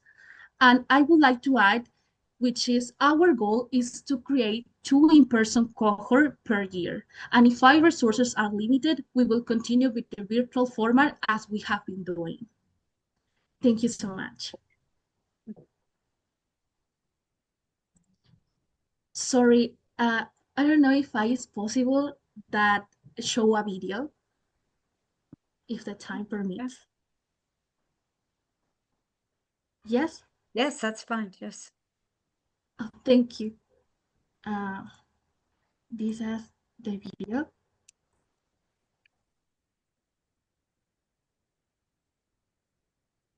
¿Quieres saber cómo es un día con Fundación Maya? Ven y acompáñanos. Uno está vivo, uno debe amar lo más que pueda.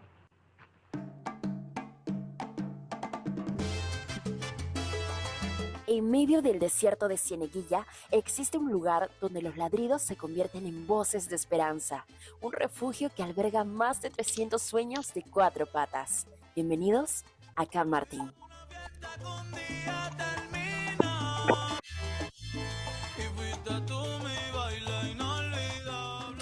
Chicos, mi nombre es Fabiola Cerrón, tengo 18 años y soy parte de Fundación Maya. Primero que nada, chicos, gracias otra vez por estar aquí. Sé que ha sido toda una aventura desde la primera vez que ya nos hemos visto nada más en el metro y estar aquí el día de hoy con todos ustedes. Y de verdad les agradezco por eso, pero saben, más allá de todo eso, saben.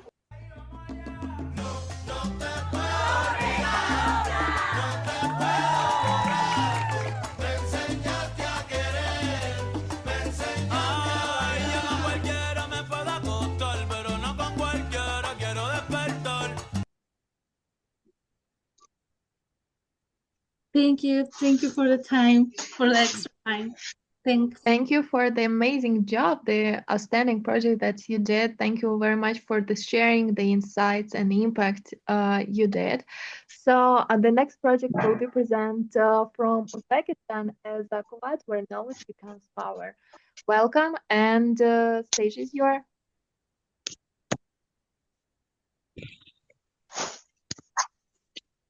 So good part of the day, everyone. And could you please help me to share the presentation? Thank you. And good part of the day, everyone. And I'm Marjana from Uzbekistan. And I'm really excited to be part of the Kectil family.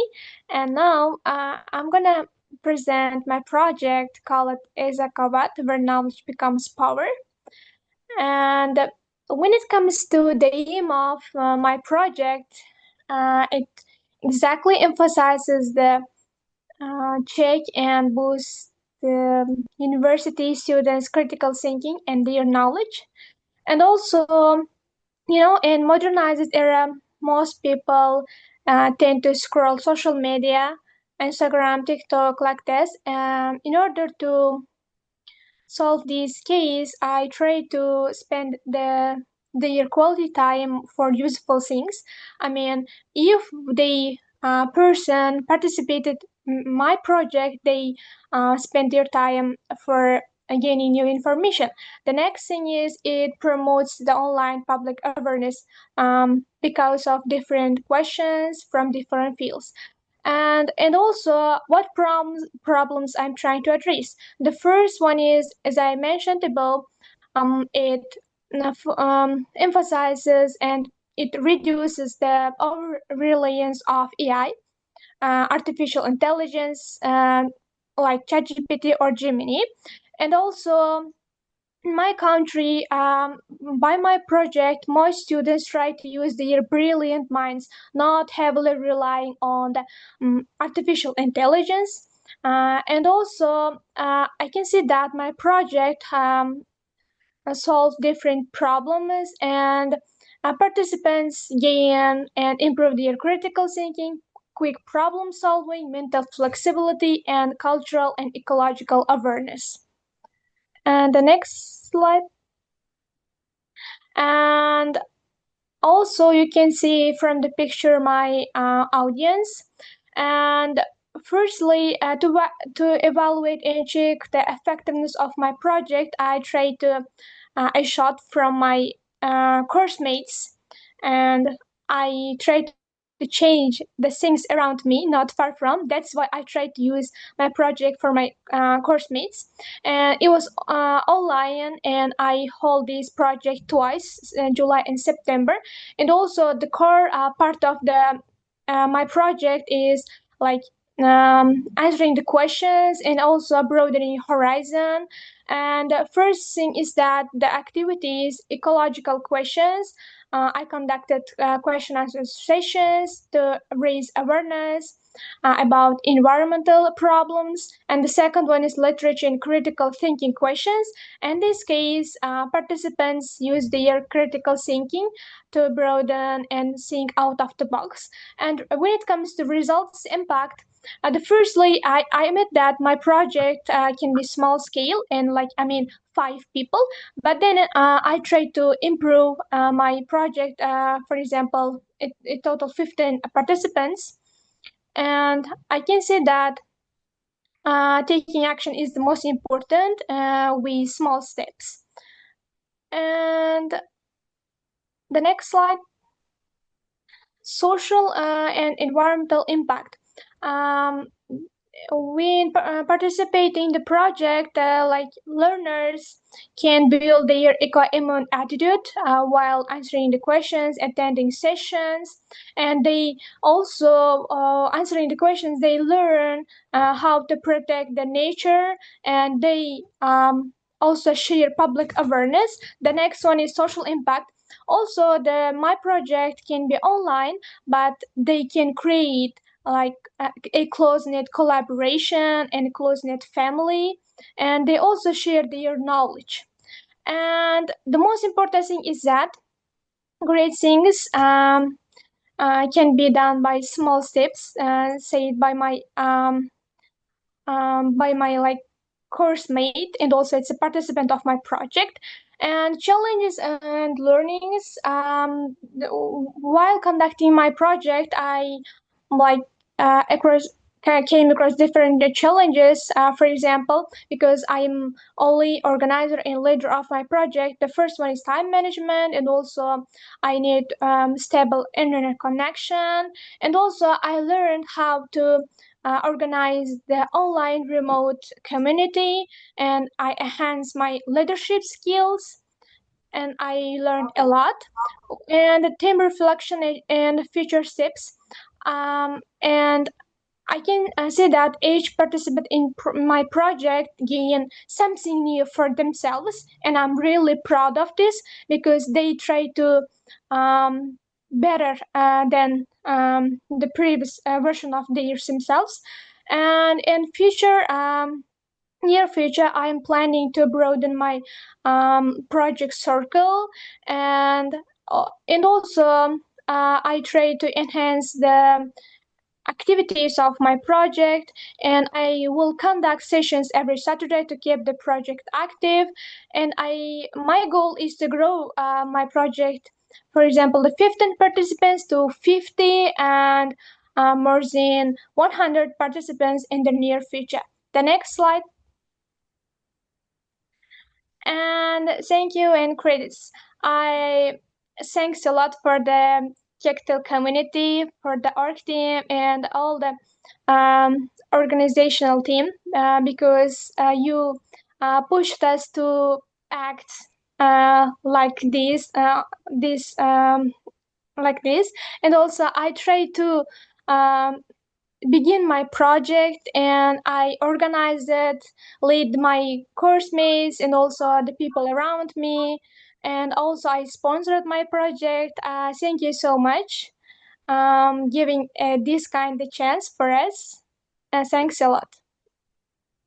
Thank you very, very much, dear.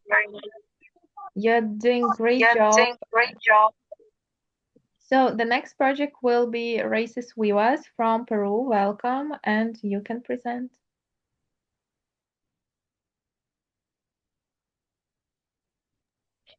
We have presentation, so you can speak in English, right? Not Spanish, because we are not very good at Spanish, so I hope you can do it in English. Presentation is in English, as I remember. Hello, everyone. Can you hear me? Yes, can you see the presentation? Jessica, I shared. Can you see it? Thank you. Hello, everyone. My name is Jessica. I'm from Peru. My project is Raíces Vivas, Juventud, Cultura y Territorio, Living Roots, Youth, Culture, and Territory. Next slide, please. Living Roots started with one clear goal: help young people reconnect with their Andean identity. We used workshop, your circles, and cultural activities where they could learn, express, and feel proud of their roots. Everything was practical, creative, and done with the community. This is the base of everything you will see next. Next slide, please. Many young people grow up without cultural space far from their roots because of migration and modern pressure. The image show this situation: young people without places to express their culture or feel connected. Next, please. We organized cultural identity activities where young people danced, sang, and remembered their traditions. You can see them working with symbols, clothing, stories, and listening to local elders. These moments helped them feel closer to their culture. And your circles, next please. Your cultural activation. We also had cultural activation, small shows, art displays, and youth gatherings. The photos show young people dancing, singing, and sharing their culture with pride. Next, please. Impact. The impact was clear. More than 40 to 50 young people took part. The image showed strong participation and growing interest in cultural practice. Next, please. A stable youth group was formed, active, motivated, and connected with cultural leaders. You can see them taking leaderships in these moments. Next, please. The project brought culture back to life through dance, music, and community expression. As one elder said, our young people are recovering what makes us who we are. Next, please. Challenge and lesson. We worked with limited space and few resources, and at the beginning it was hard to bring people in. But the images show how participation grew when you people feel listening to to and support. Next, please. The change is clear. Before there was apathy and no cultural space. After the project, you can see active, motivated youth expressing their identity. And the reflection is this process made our team stronger and more connected to the community. Our next step is to keep Living Roots active and bring it to more communities. Next, please. This last slide shows the organization, elders, and you who supported us. Thank you to them. Living Roots become a real cultural movement. Thank you very much. This is the organization institution help me. Thank you. Thank you very much for presenting it.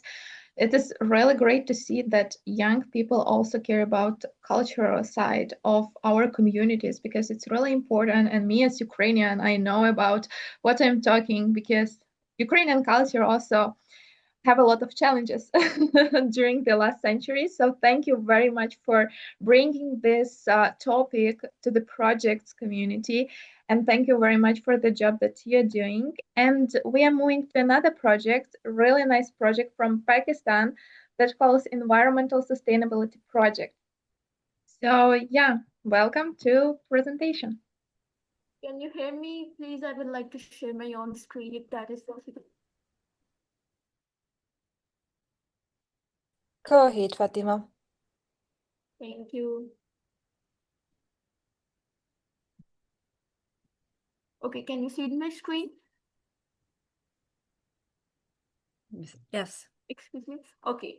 So my name is Infal Fatima, a young youth from Pakistan. I organized the Environmental Sustainability Project by Infal Fatima. Starting about the project summary, the project promotes simple eco-friendly actions to protect the environment, encourages renewable energy use, supports recycling and waste reduction, builds environmental awareness. Talking about the problem and need, environmental challenges require urgent sustainable solutions. Climate change and harmful emissions are getting greater day by day, and this is a major issue for my country as well as around the world. And the loss of natural environments is very going on these days, and we should protect our environment and nature as well because nature is our mother and we should protect it. Unsustainable lifestyle habits is also affecting our environment so much. People do not care about environment. They are busy in their own lives. They are going on and everything. Need for cleaner renewable energy resources. This is another thing. Okay, next up we have project activities. Activities overview. This slide highlights the action carried out to promote environmental engagement. We organized eco-investor initiatives. As you can see in the image, there are a few girls which were made eco-investors when I collabed with a local school. We gave them badges right to put there so they can be like shown as an eco-investors of the school and they have the advantage to represent their school. Held group meeting and discussions. We held online and in-person meeting and discussions as well to promote eco-sustainable habits and activities, conducted personal awareness interactions so that people could know about the environmental changes and everything happening around the world, what I did and who helped. Collaborated with the local school, held every in-person meeting on school premises because that's what helped me the most. Worked with eco-investors and volunteers, organized clean up and activities. So this was the okay. So this was the basic need and the use of my project, which we did every day. Okay, wait a bit. Let me just open the next slide.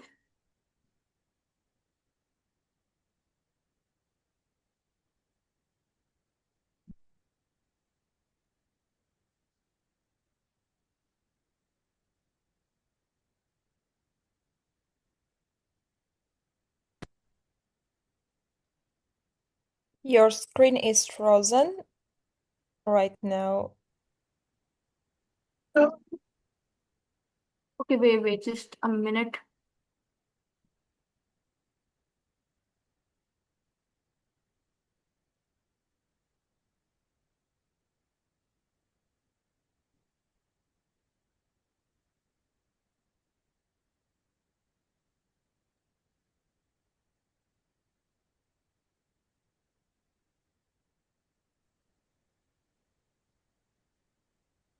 Maybe Gohar can continue to sharing your presentation if it will.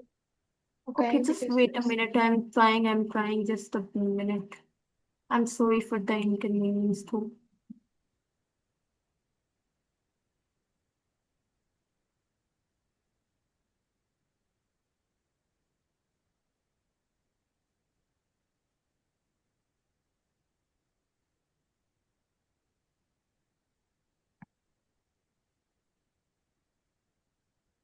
Okay. Is my screen visible to you all? yes. Yeah.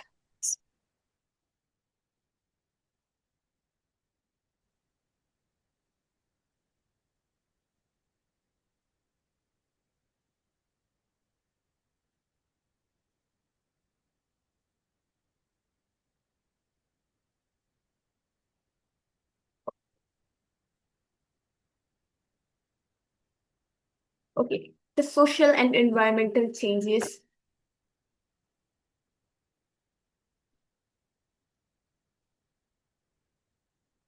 Positive change in community and nature. The project has created meaningful improvement for both people and the environment. It increased community participation in eco-friendly initiatives, improved green spaces and local biodiversity, promotion of sustainable lifestyle habits.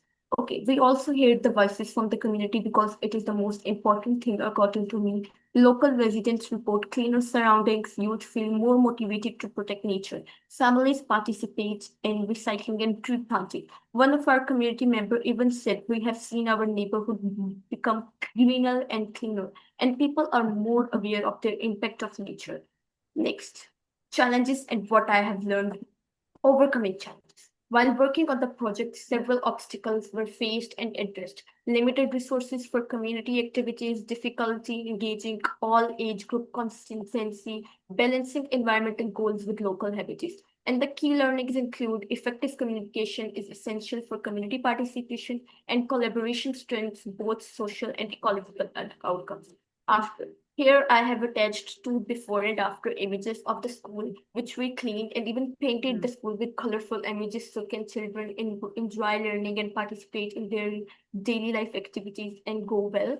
Next up, we have results and impacts. Overall results include increased student participation in eco-friendly practices, improved awareness about sustainability among teachers and students. One of the teachers even said, I have observed students taking more responsibility for keeping our school cleaner and mindful of the environment. Long-term impact. Integration of environmental lessons into school activities. I personally want to expand this project and collab with other schools as well so that this project keeps on going and help our community as well. The principal of the school, which mainly helped me throughout my journey, said that after 2 months, I have noticed a consistent commitment from students and staff to maintain greener practices, which was a very proud moment for me because that was what I wanted and what happened according to me. Next up, thank you. Thank you for Kectil for this opportunity. I am really proud of myself and the people who helped me throughout this journey. I am grateful for the chance to work with this meaningful project and make a positive impact. For the future steps, I will surely collab with other schools to share ideas and resources because that's what basically I wanted to do from the very beginning. This project wasn't that easy for me at all. As a youth, I had to manage many things as well, but I keep on going, keep being consistent and like did everything possible. I encouraged ongoing environmental initiatives in the community and collab with many people which helped me throughout my journey. I developed student-led sustainability projects for broader impact and build partnership with local organizations to amplify efforts. So this was my project which I enjoyed the most and did very well. Thank you so much for sharing, especially for giving me this opportunity to be here. And sorry for the inconvenience which I caused. I know the time was short already, but I should be more mindful. But still, I'm really sorry and thank you for this great opportunity. I love it. Great. Thank you very much, Fatima, for sharing the amazing presentation and the outstanding work that's been done. So the next project will be from Afghanistan, and for me, it's really creative one project. They call it calls Heritage Salon. So welcome to presenting, and stage is yours. Yeah, hello, thank you so much. And it would be great if I share my screen. Thank you.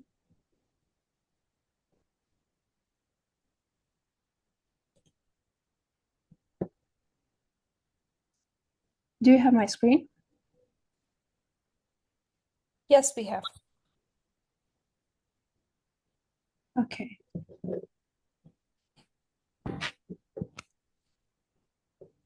At the very first beginning, thank you everyone. Hello to all of you. Good morning, good afternoon, and good evening to everyone.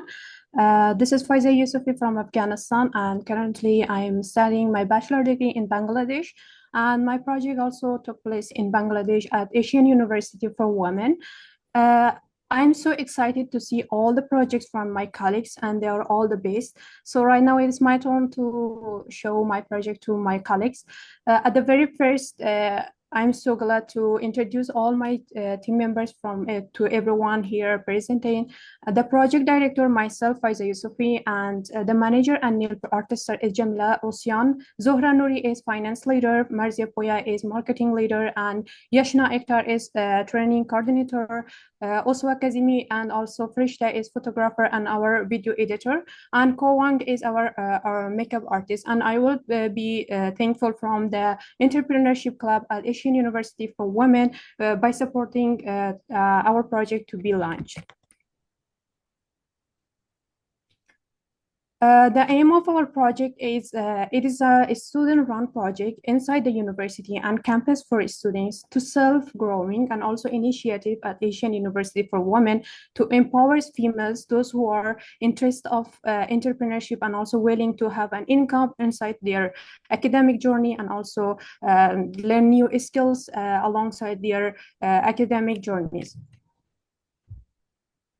Problem and need. In case of problem and need, I can mention here, like at the very first time, our members and us, we tried to search some problem inside our university that there was a lack of opportunity for those students. And we found it that there is no affordable beauty or grooming inside the campus. And also students were like platforms to practice skills. And also there was also some limited opportunities for girls to have an income inside their academic journey, and also they needed to be creative and more confident through all their journeys.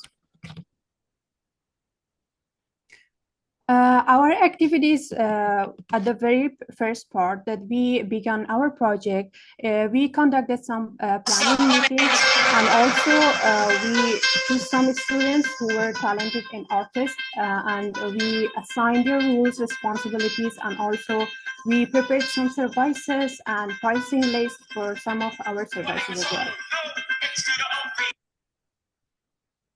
Yeah. And the very first step that we took in this project, it was an event inside our university, and the event was about the Halloween event, and it was and we conducted a makeup trial event for the students.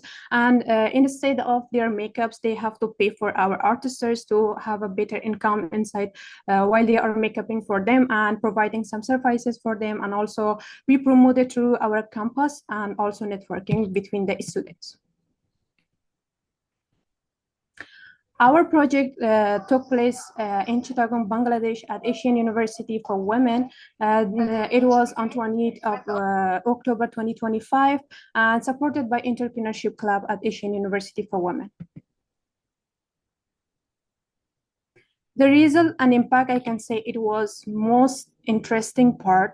It was more than 20 students received the services that it was out of my idea. I didn't consider like it would be so perfect for students to join this project and help with others to participate in this project. And there was 4 students, artists participated in this project. The artist also earns a small income aside with their work and build confidence and entrepreneurship in their life. The social impact of this project includes with empowering young women to earn and learn and lead all through their journeys, and also build supportive communities for creativity, encourage female those who are willing of having an income aside with their lives when they are students. And we all know that those who are students, they are the most persons that they are willing to have an income aside their academic journey. And also it felt inspiring to receive services from talented students for students. Yeah, I can say that none of the projects or none of any steps that we are taking inside our life, they are not out of challenges. And these challenges is a big lessons for us to learn. And also it would be a great opportunity for those others who are staying or seeing us to teach them that every challenges has a big lesson for us. We can say that still during our project, we are facing a main challenge that we don't have any official space for our salon to be officially announced inside our campus. And we have limited tools, materials, and we face university permissions as well, but we successfully could pass all these challenges. And we also learn some lessons from this. We make a broad communication inside our campus with other students from different backgrounds, and also we start small and also grow step by step. We started from a very small step, and we day by day we grow it more, and we conducted our project. And we make a teamwork inside different communities in our campus. The result was incredible. I can say it was a great experience for not only for me, for my teammates, and also for all students inside this university. And it was a great income for the students who were talented and also participated in this project. Before, there was no student-run beauty space at Asian University for women, but after that we launched this project, and we could conduct a better place for them to those who are willing to do any makeup artists or any services inside the campus. And also, yeah, team reflection was so incredible for me. It was so exciting that I hear from everyone that they could build their confidence, their teamwork, and they could be a leader for their own selves. And also the real entrepreneurship experience was so incredible. Our next steps is to open a salon of part-time inside the campus, add some special services for the students, and also next to that for the staffs, provide the students beauty training, and also secure funding, and also create a permanent salon or space for us. If the Heritage Salon project is selected as a grant, it will allow us to transfer our current informal operation into a fully functional, officially recognized beauty salon on campus. And this will not only improve student services, but also empower its students as a leader as well.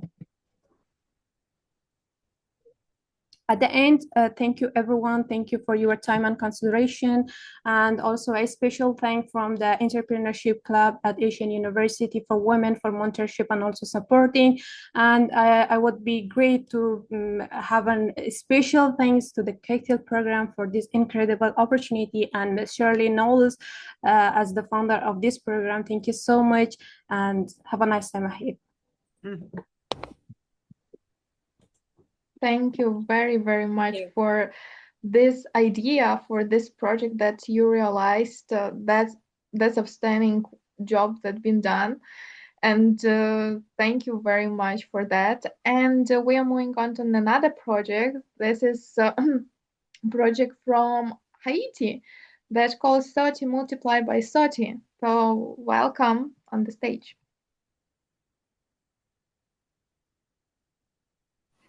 Thank you so much. Can you hear me? Yes, we can. Should I share my screen? Should I open your presentation? Yes, please.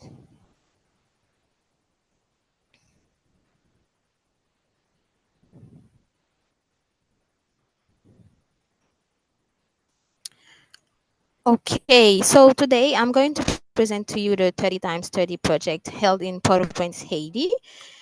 It was a 20 hours training program where we equipped young people with the skills and knowledge needed to promote nonviolence, advocate for human rights, and support individuals with disabilities.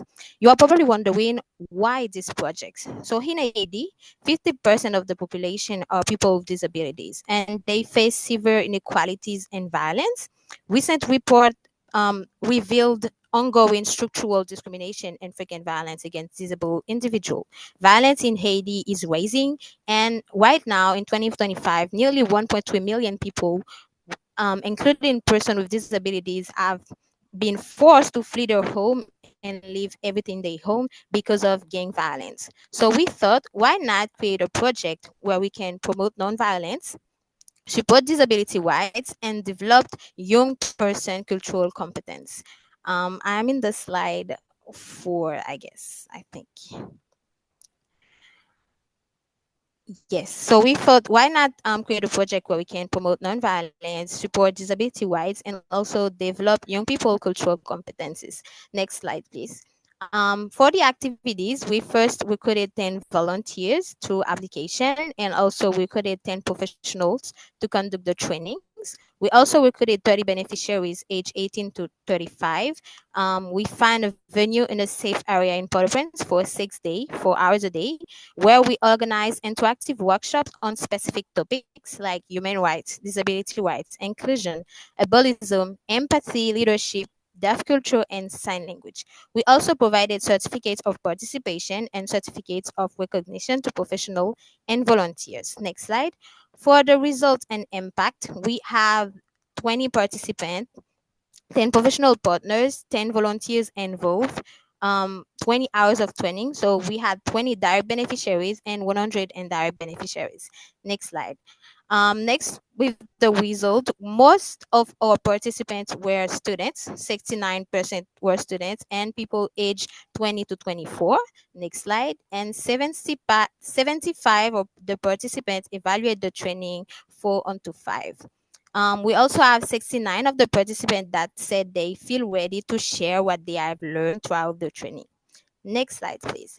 Here you can see some quotes about our participants. They said, thanks to this training, they learned the basic of sign language, as well as they gain a new perspective on people with disabilities. They also learn about community leadership through initiatives, and they were able to improve their communication.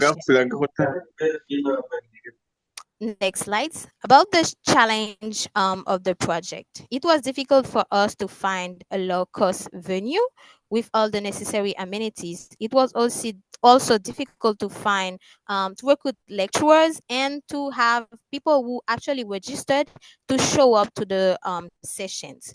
So from this, the lessons we learned were that a network is really a valuable asset that we must learn to use and maintain wisely, because most of the partners that we work with were people we knew already, people we have in our network, and also that planning is really necessary when you want to carry out an activity. Really having efficient and great planning is really important. Slide of reflection and next steps. Right now, we are planning to continue to empower deaf people by planning regular sessions about mental health and capacity training for deaf people. Right now, we have a pain expression and mental health session planning ongoing. We also want to teach and train young people by realizing the 30 for 30 project twice a year. With a bigger number of beneficiaries and a more complete program. We are also sponsoring sign language trainings for young people. And if we receive the grant, we are going to realize a fair day where people with and without disabilities can come together to share experiences, to exhibitions, games, documentaries, films, sign language, and Q&A sessions, because we want to promote inclusion in many activities. Thank you so much for listening to me. Thank you to our volunteers, our participants, and our main donors, which was the Children Rights Innovation Fund. And here you can access our contact information. Thank you so much. Great. Thank you very, very much for your project, for your work. And we are almost in the final line already, because right now I wanna also welcome another project from Nigeria, Restoring Dignity, Saving Lives, and Building Hope in Zamfara State.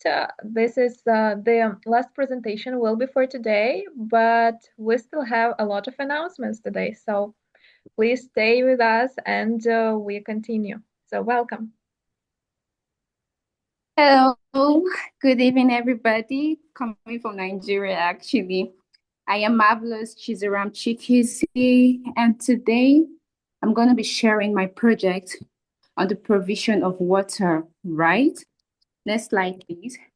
So actually, in the northern part of Nigeria, so this particular community in Zamfara State, after witnessing how deeply the lack of clean water affected their daily lives, this project was my way of saving lives, easing their struggles, and giving families a source of hope they can depend on and that will last for generations.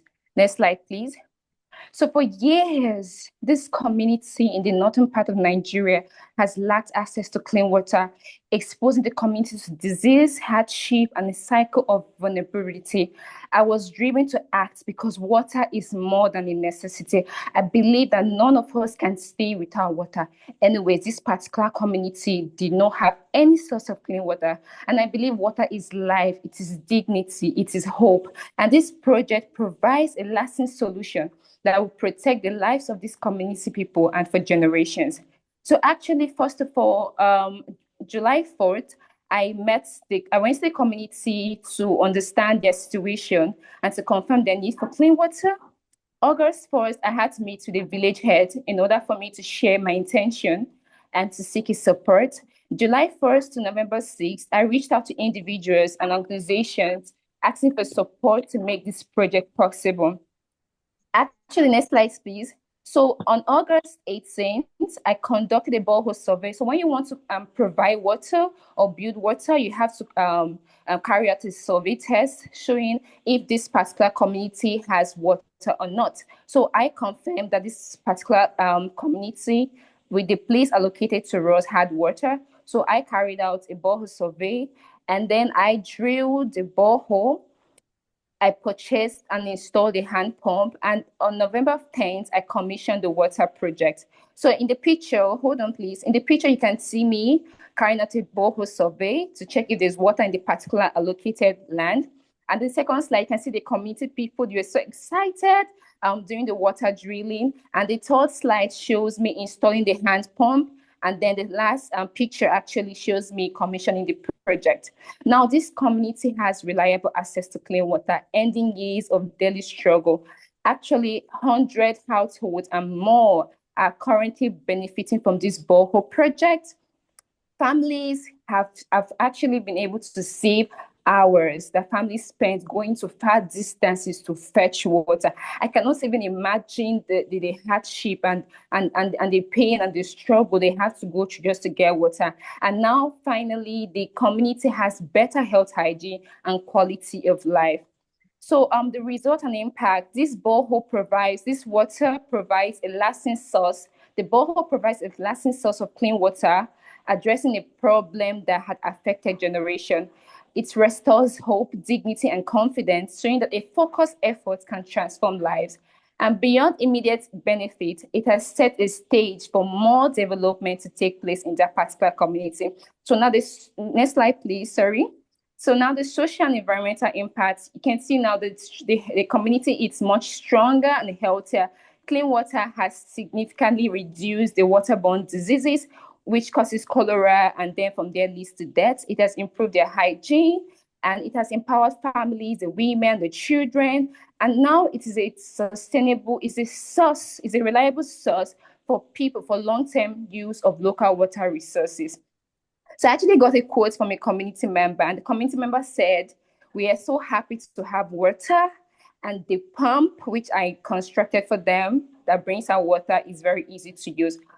Next slide, please. Challenges and learning. So I faced a lot of challenges. One of the greatest challenges was securing funds for this project. It was a very hard one because this this project was actually a big one. And people were wondering, why even doing this? I wanted to, because I know the necessity of water is life. And so that was one of my struggles, securing funds, learning their language, because I'm not from the northern part of Nigeria, but I'm currently living here. So that was on that challenge I had to face.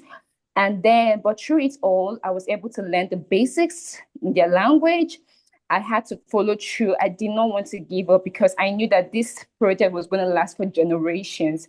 And then through this all, I learned perseverance, I learned grit, I learned discipline, and a deeper trust in God. So next slide, please. So now you can see the community before the water construction and after the water construction. So this is the community before and after. So currently, to follow up with what I did, I had to make sure to appoint somebody who will handle the operation of the water pump at the community to avoid spoilage and for effective usage for many years. So I believe if I come back to the States in the next 10 years, that water pump would still be there because, of course, this is a life-impacting initiative. And so beyond this, I hope to extend this positive impact to other undeserved community. I look forward to saving more lives. I look forward to contributing to community development in ways that promote health, dignity, and long-term change. And yes, if I'm awarded a grant, I'm committed to doing even more, touching lives, creating positive change, and rewriting the stories of generations through simple acts of love. So I want to say thank God. I want to thank God. I want to thank my family and colleagues.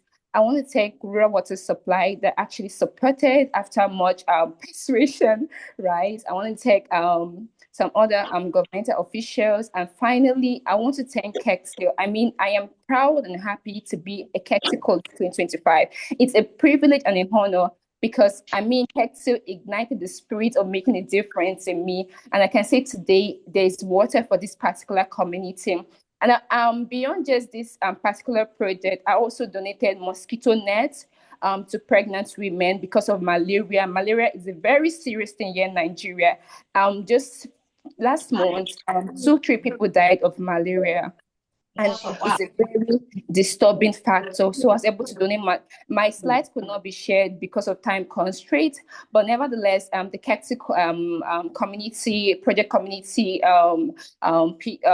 Alexander and the rest, they have the file and document. So, but I want to just talk a little about it. Sorry about the time constraint. So I donated mosquito net to pregnant women. The reason why I did this was so as to prevent mothers and the unborn babies from death. Yes. Okay. Thank you so much. Oh, I really appreciate. Okay, quickly. So yes, you can see the slide. I donated mosquito nets to pregnant women. You can see the pregnant woman on the wheelchair. So secondly, I also donated pads to school girls. You know, I taught them about personal hygiene and the importance of menstrual hygiene. I was not biased enough because I also went to the boys' school and I donated toothbrushes, exercise books, and so many other things. Now, the reason why I did more than just providing water for the community is to make sure that I leave my footprint in the northern part of Nigeria, right? Because I believe that this northern part of Nigeria is a place where people neglect a lot because of how underdeveloped they are. So yes, I donated, I gave water, I donated pads, mosquito nets, and a lot of other things, which because of time constraints, I may not be able to share very well. But I have videos and I have a lot of other things. You could go check it out too. I did this just leave my footprint, and I'm so happy that Kectil actually ignited the spirit of making a difference. I can never stop talking about Kectil. I want to say thank you so much for using me, right? For igniting that spirit of making a difference. So with all this, I want to say thank you so much. Thank you, guys. Amazing job, marvelous. Thank you very much for presenting that. We even managed to present two presentation, and we just want to quickly to share the video that we didn't manage to share during the Kibere Eco Warriors presentation. So it just take a few seconds. Gohari, could you please share this video, and then we will move on to the final part of this meeting.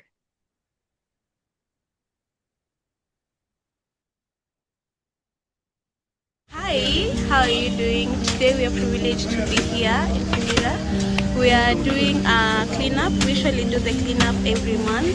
Kibera is one of the biggest slums, but the cleanup is to help the people in the community to have a very clean environment. You know what a clean environment does to us?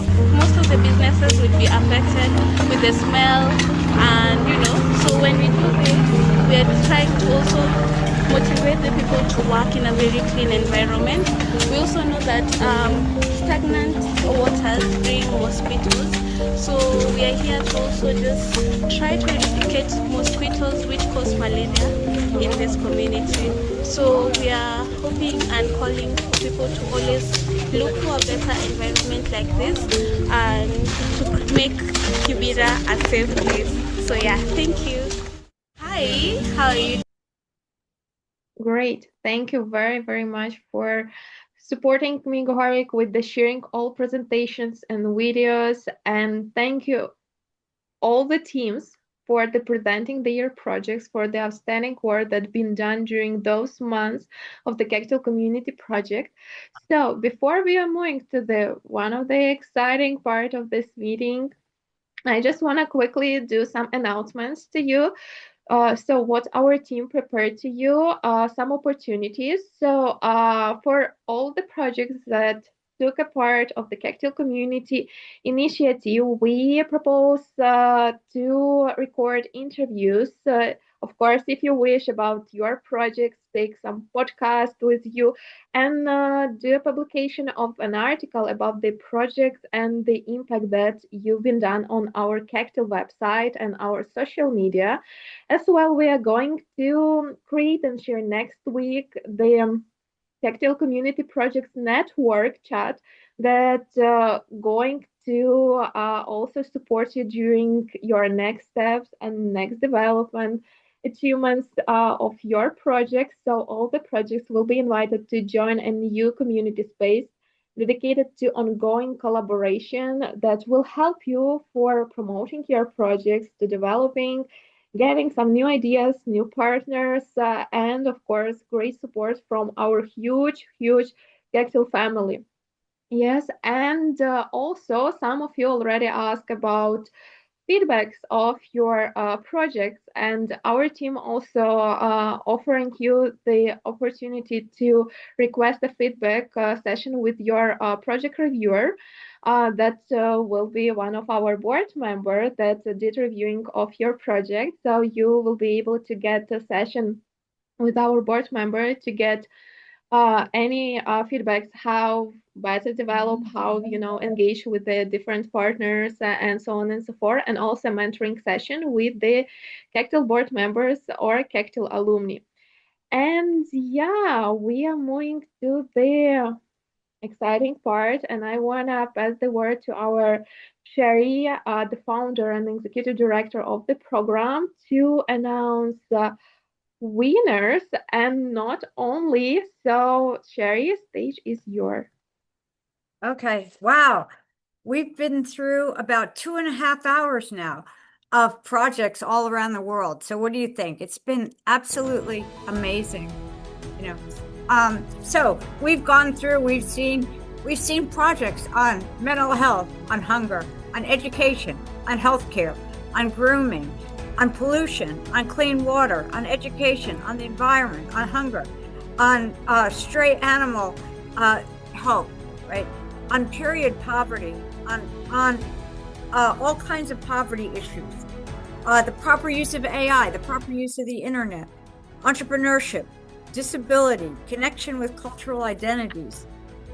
I mean, we've done it all. We've done it all. So give yourself a big hand. I mean, you guys have changed the world, right? You guys have changed the world. I bet everybody has heard of the butterfly effect. Raise your hand. I assume everybody's already heard of the butterfly effect. Okay. Do you know what the butterfly effect is? Anybody? No? Yes? Yes? Okay. So the butterfly effect is when you start with something little and then it affects the airwaves, and the airwaves go around and change the whole world, right?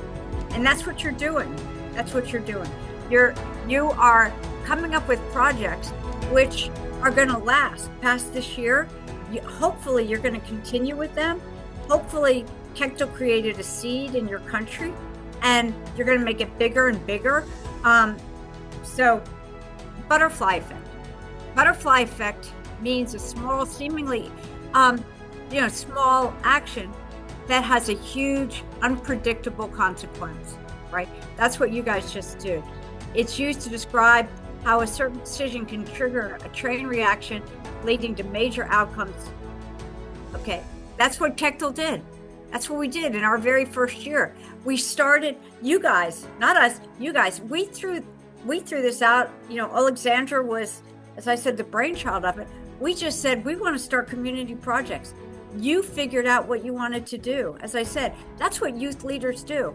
Youth leaders identify an issue.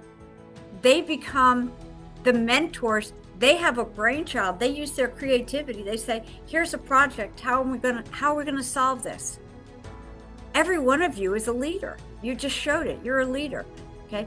And now you can take that leadership skill and use that to change your community, change your family, your community, your region, your country, and then go on from there. Okay. You've just proved it.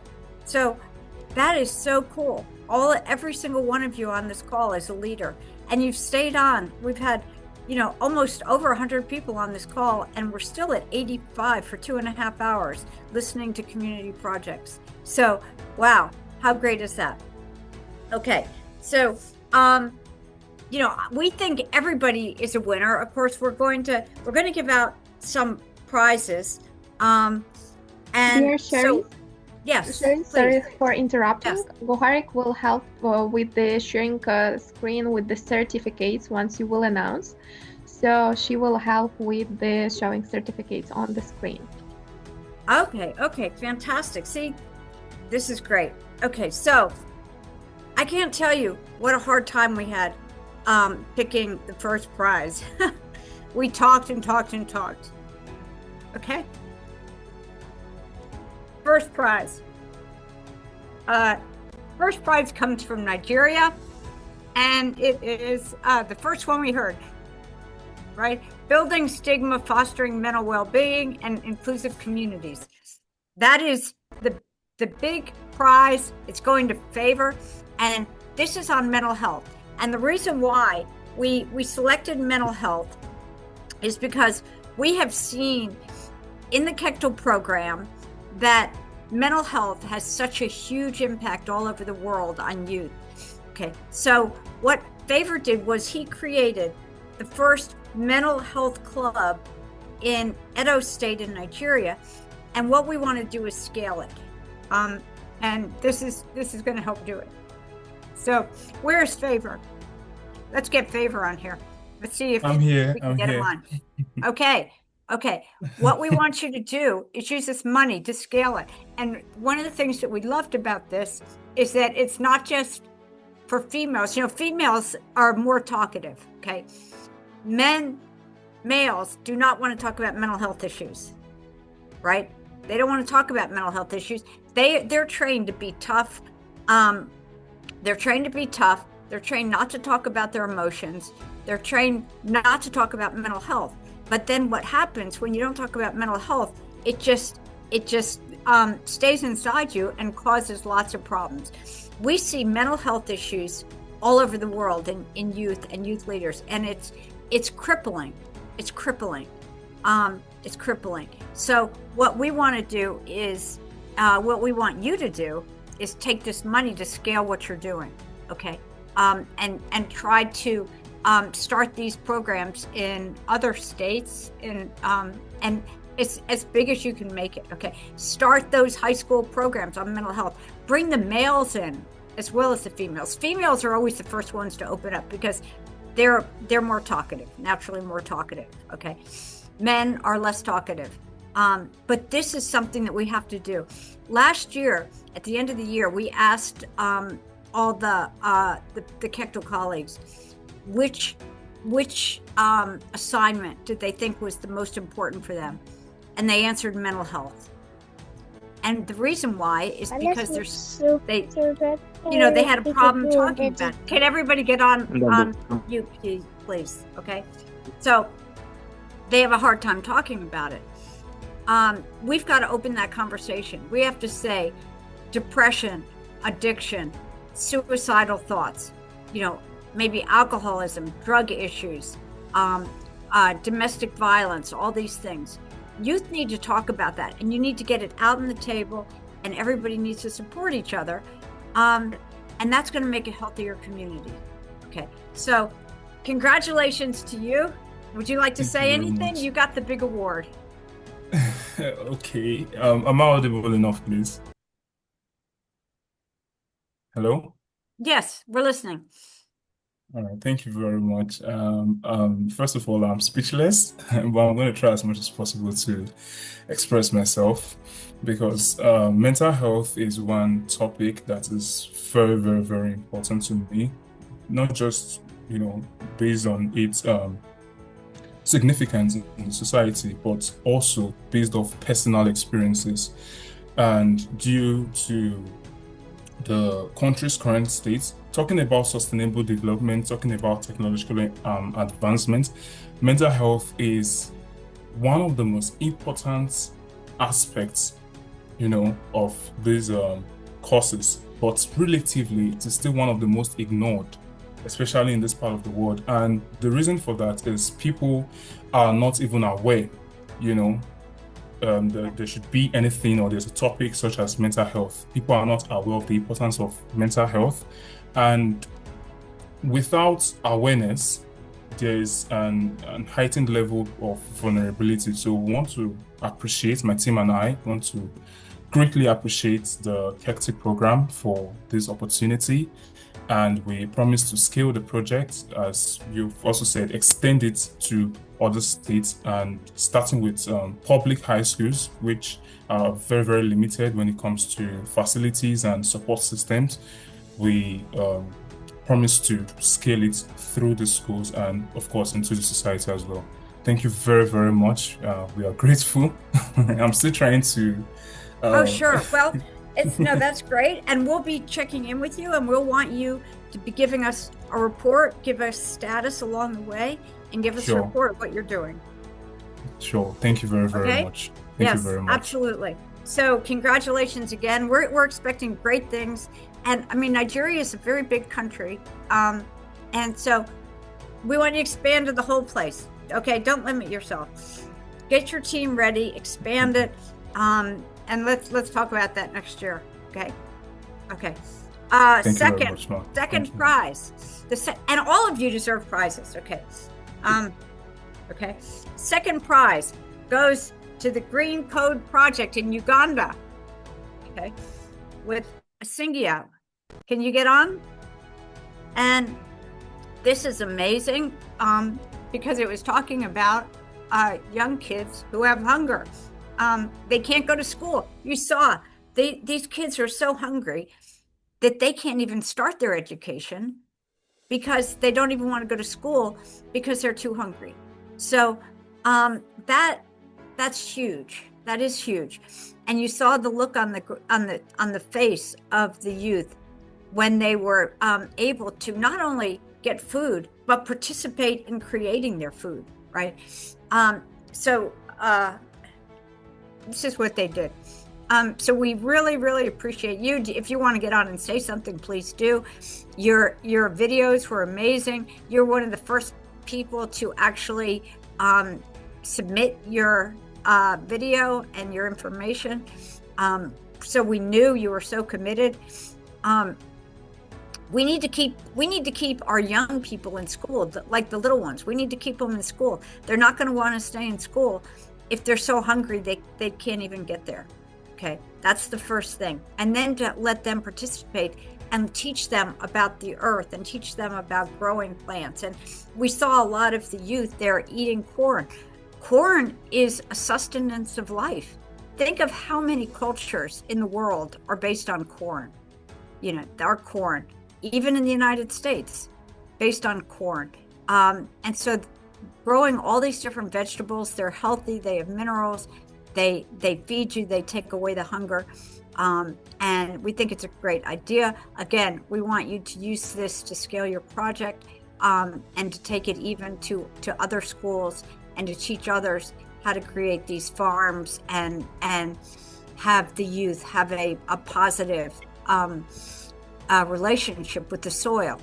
I know that the soil is nurturing, and that's where your health comes from. So is Asingya still on? Is she on? Would she like to say anything? We may have lost her. I don't know. Okay, if she's not on. Okay, the third prize goes to Seed Rise, Empowering Women in Afghanistan. Okay, and that is with Fatima. If Fatima is on, please feel free to come in and say something. We have been watching our females in Afghanistan so closely. I mean, talk about, bravery, courage, living through gender apartheid. The gender apartheid that's happening in Afghanistan is just as bad as what we ever saw in South Africa on apartheid. It's women having to stay in their house, can't do anything without permission, cannot hold a job, cannot go to school. They've had virtually every right taken away from them. However, there are just beautiful, smart, fantastic females in Afghanistan who are finding a way. And this is one of the projects that we noticed that women in Afghanistan are doing. And they're taking their problems and turning them into something positive, because they're creating networks. They're teaching them how to speak English, or read English and German. And by doing that, they can open up the world. Actually, if you teach them English, they can join the Kectil program, because of course we're in English. Okay, we're not in Arabic. So by doing that, they open it up to online courses. They open it up to having friends and colleagues all around the world. And so being isolated in a home, in a difficult setting under what's clearly gender apartheid, this opens up the windows to the world. So congratulations to Fatima. Please keep it up. Please use this to scale your project. Is she on? I see where is she? Yeah. Fatima, okay. Thank you. Congratulations, Fatima. Please keep helping. Thank you, Shiri. Thank you, Shiri. Thank you, you all for your time. I hope the doors of schools and university open for girls in Afghanistan. Thank you so much for your time. Okay, and we'll be waiting for great things from you. Okay, and thank you so much. Oh yes, well, congratulations. So those are our 3 major prizes. However, Alexandra, I'm going to pass it back over to you. Every one of you is a winner. I wish that I could come and just say something to each one of you. We'd be here for another 3 hours, but I'm so proud of what each one of you has done. And keep it up. Keep it up. Just because this year is over, I hope you're going to continue your projects into next year. We're going to do the Kectil community projects again. You might want to just continue on with it and make it bigger and better and continue it and actually mentor the youth leaders who are coming in for 2026. Wouldn't that be cool? You could teach the youth in 2026. Join the alumni program. Okay, we haven't even said this publicly yet, but we have over 5,000 youth around the world signed up for the 2026 Kectil program. 5,000 in developing countries around the world. We're going to need your help, because you guys are the leaders who stood up and said, I'm going to do something to change the world. And so we need the help from each one of you. I hope each of you will be involved in the Kectil program next year. You'll help us with this new cohort of 2026 Kectil colleagues, and you'll teach them how to do community projects in your countries, which are just so awesome. Okay, so I'll turn it back to Alexandra. Thank you very, very much. And this is all the prizes that we have prepared for you with our team. Thankful to sharing those. We also have special awards for Kectil Community Project Development. So right now we want to announce other winners who got also some prizes from our big team, from our Kectil family to you. And I want to ask Sherry to take this honor to also congrats other projects with the special awards from us. Oh, okay. So, so everyone who presented today is getting a Community Impact Appreciation Award. You're going to get a certificate. Of course, you're going to be able to have a podcast be interviewed, and you're also all going to get $100 toward your projects. Yeah. So we're going to be giving you all these certificates, and then we'll figure out, how to get you the money. And I think we will follow up with an email. Okay, we'll follow up with an email, and you can tell us if you. And this is for everybody. Do you want Western Union? Okay. Do you want a bank transfer, or do you want an Amazon card? Okay, those are the three options. So we're going to be sending you all an email. You can decide which one, but we want you to, this money is not to just go out and have a nice dinner or go have fun with your friends or something like that. This money is community impact money, and we want you to use all of the money that we give out to further your projects. And so we will sometime next year, probably midway through the year, we'll ask for a report on what you did with this additional money. And then for the three major winners, of course, we're going to be following them through the year, and we're going to be wanting major reports from them and status reports. And again, the money that we're giving out is not to go out and buy clothes or go out to dinner or something like that, although that would be fun. It's not for that. Okay, this money it needs to go straight back into your community projects. So everybody's getting something, everybody's getting a certificate, everybody's getting some money, and congratulations. Thank you very, very much.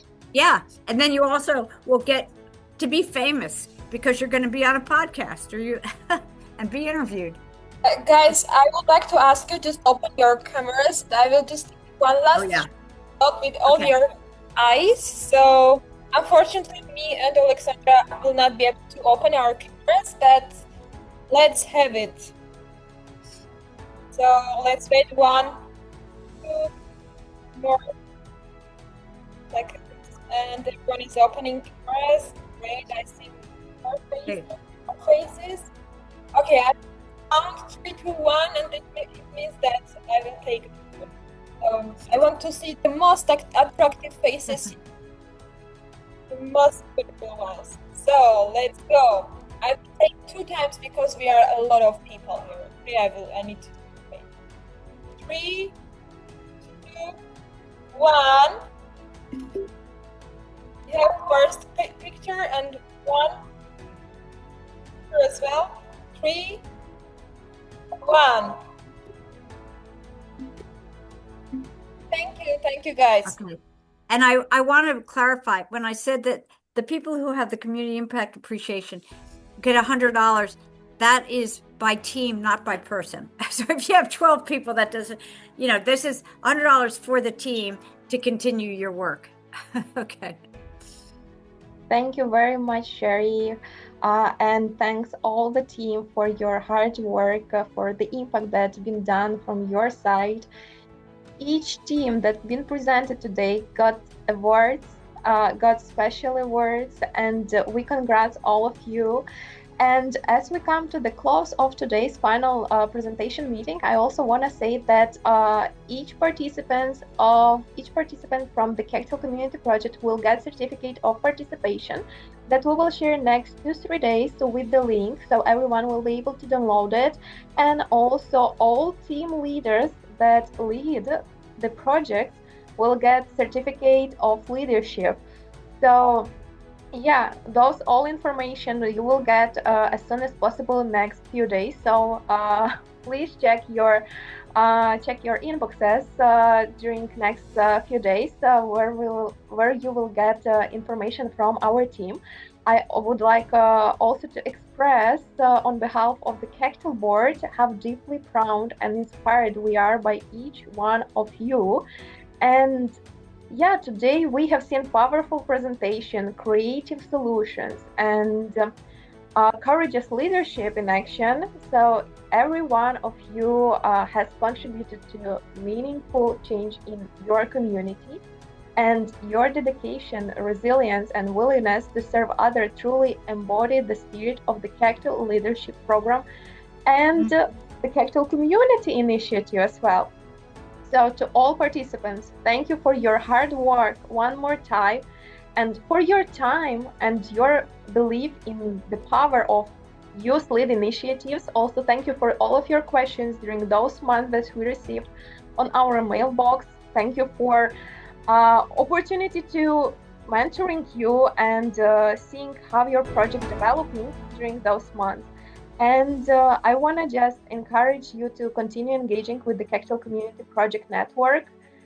Beyond today's meeting, stay connected with your fellow participants, share your progress, ask for support, and look for opportunities to collaborate. This is not an ending, but a great milestone, and your project will continue to evolve, and Kectil will remain a community where you are supported, challenged, and celebrated. So we look forward to seeing how you expand your impact, uplift others, and use your leadership to create even more positive change in the years ahead. So thank you once again for your courage, your passion, and your commitment. And on behalf of the Kectil board, we wish you every success on your journey, and we are honored to walk alongside you.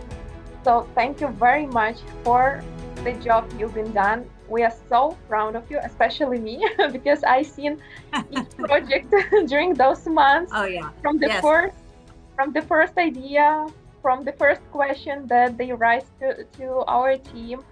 So I am especially proud of everyone, and I think we need to all give Alexandra a big hand and say thank you, because she helped organize this whole thing. Thank you very much. Let's see a lot of noise here. She's been amazing. She's put hundreds of hours into organizing this, and so has Gohar, so is Ahmed, Charles, our board, Ray, but Alexandra has really put the most amount of time into this, and we just want to say thank you so much. Thank you so much, Alexandra. Take a bow. Thank you very much, my dears. Unfortunately, I cannot turn my camera right now due to not in the right, right position due to sick leave. But thank you very, very much for all support and for your hard work that's been done during those months. We'll keep in touch. I will still text you during next week to coordinate other details about prices and about certificates and about our future networking club, as I would say. So I will be still with you. I will support you, and our team will be behind you as well during your journey. So thank you very, very much for everything that's been done. Okay, thank you. Thank you. And remember, you are Kectil leaders. You're Kectil colleagues, but you're also Kectil colleague leaders. You stood out from everybody in the world who's on the Kectil program. And we've had many, many people come through the Kectil program. So congratulations on really standing out as the best of the best. So thank you, and keep contributing to your community. Okay. Bye.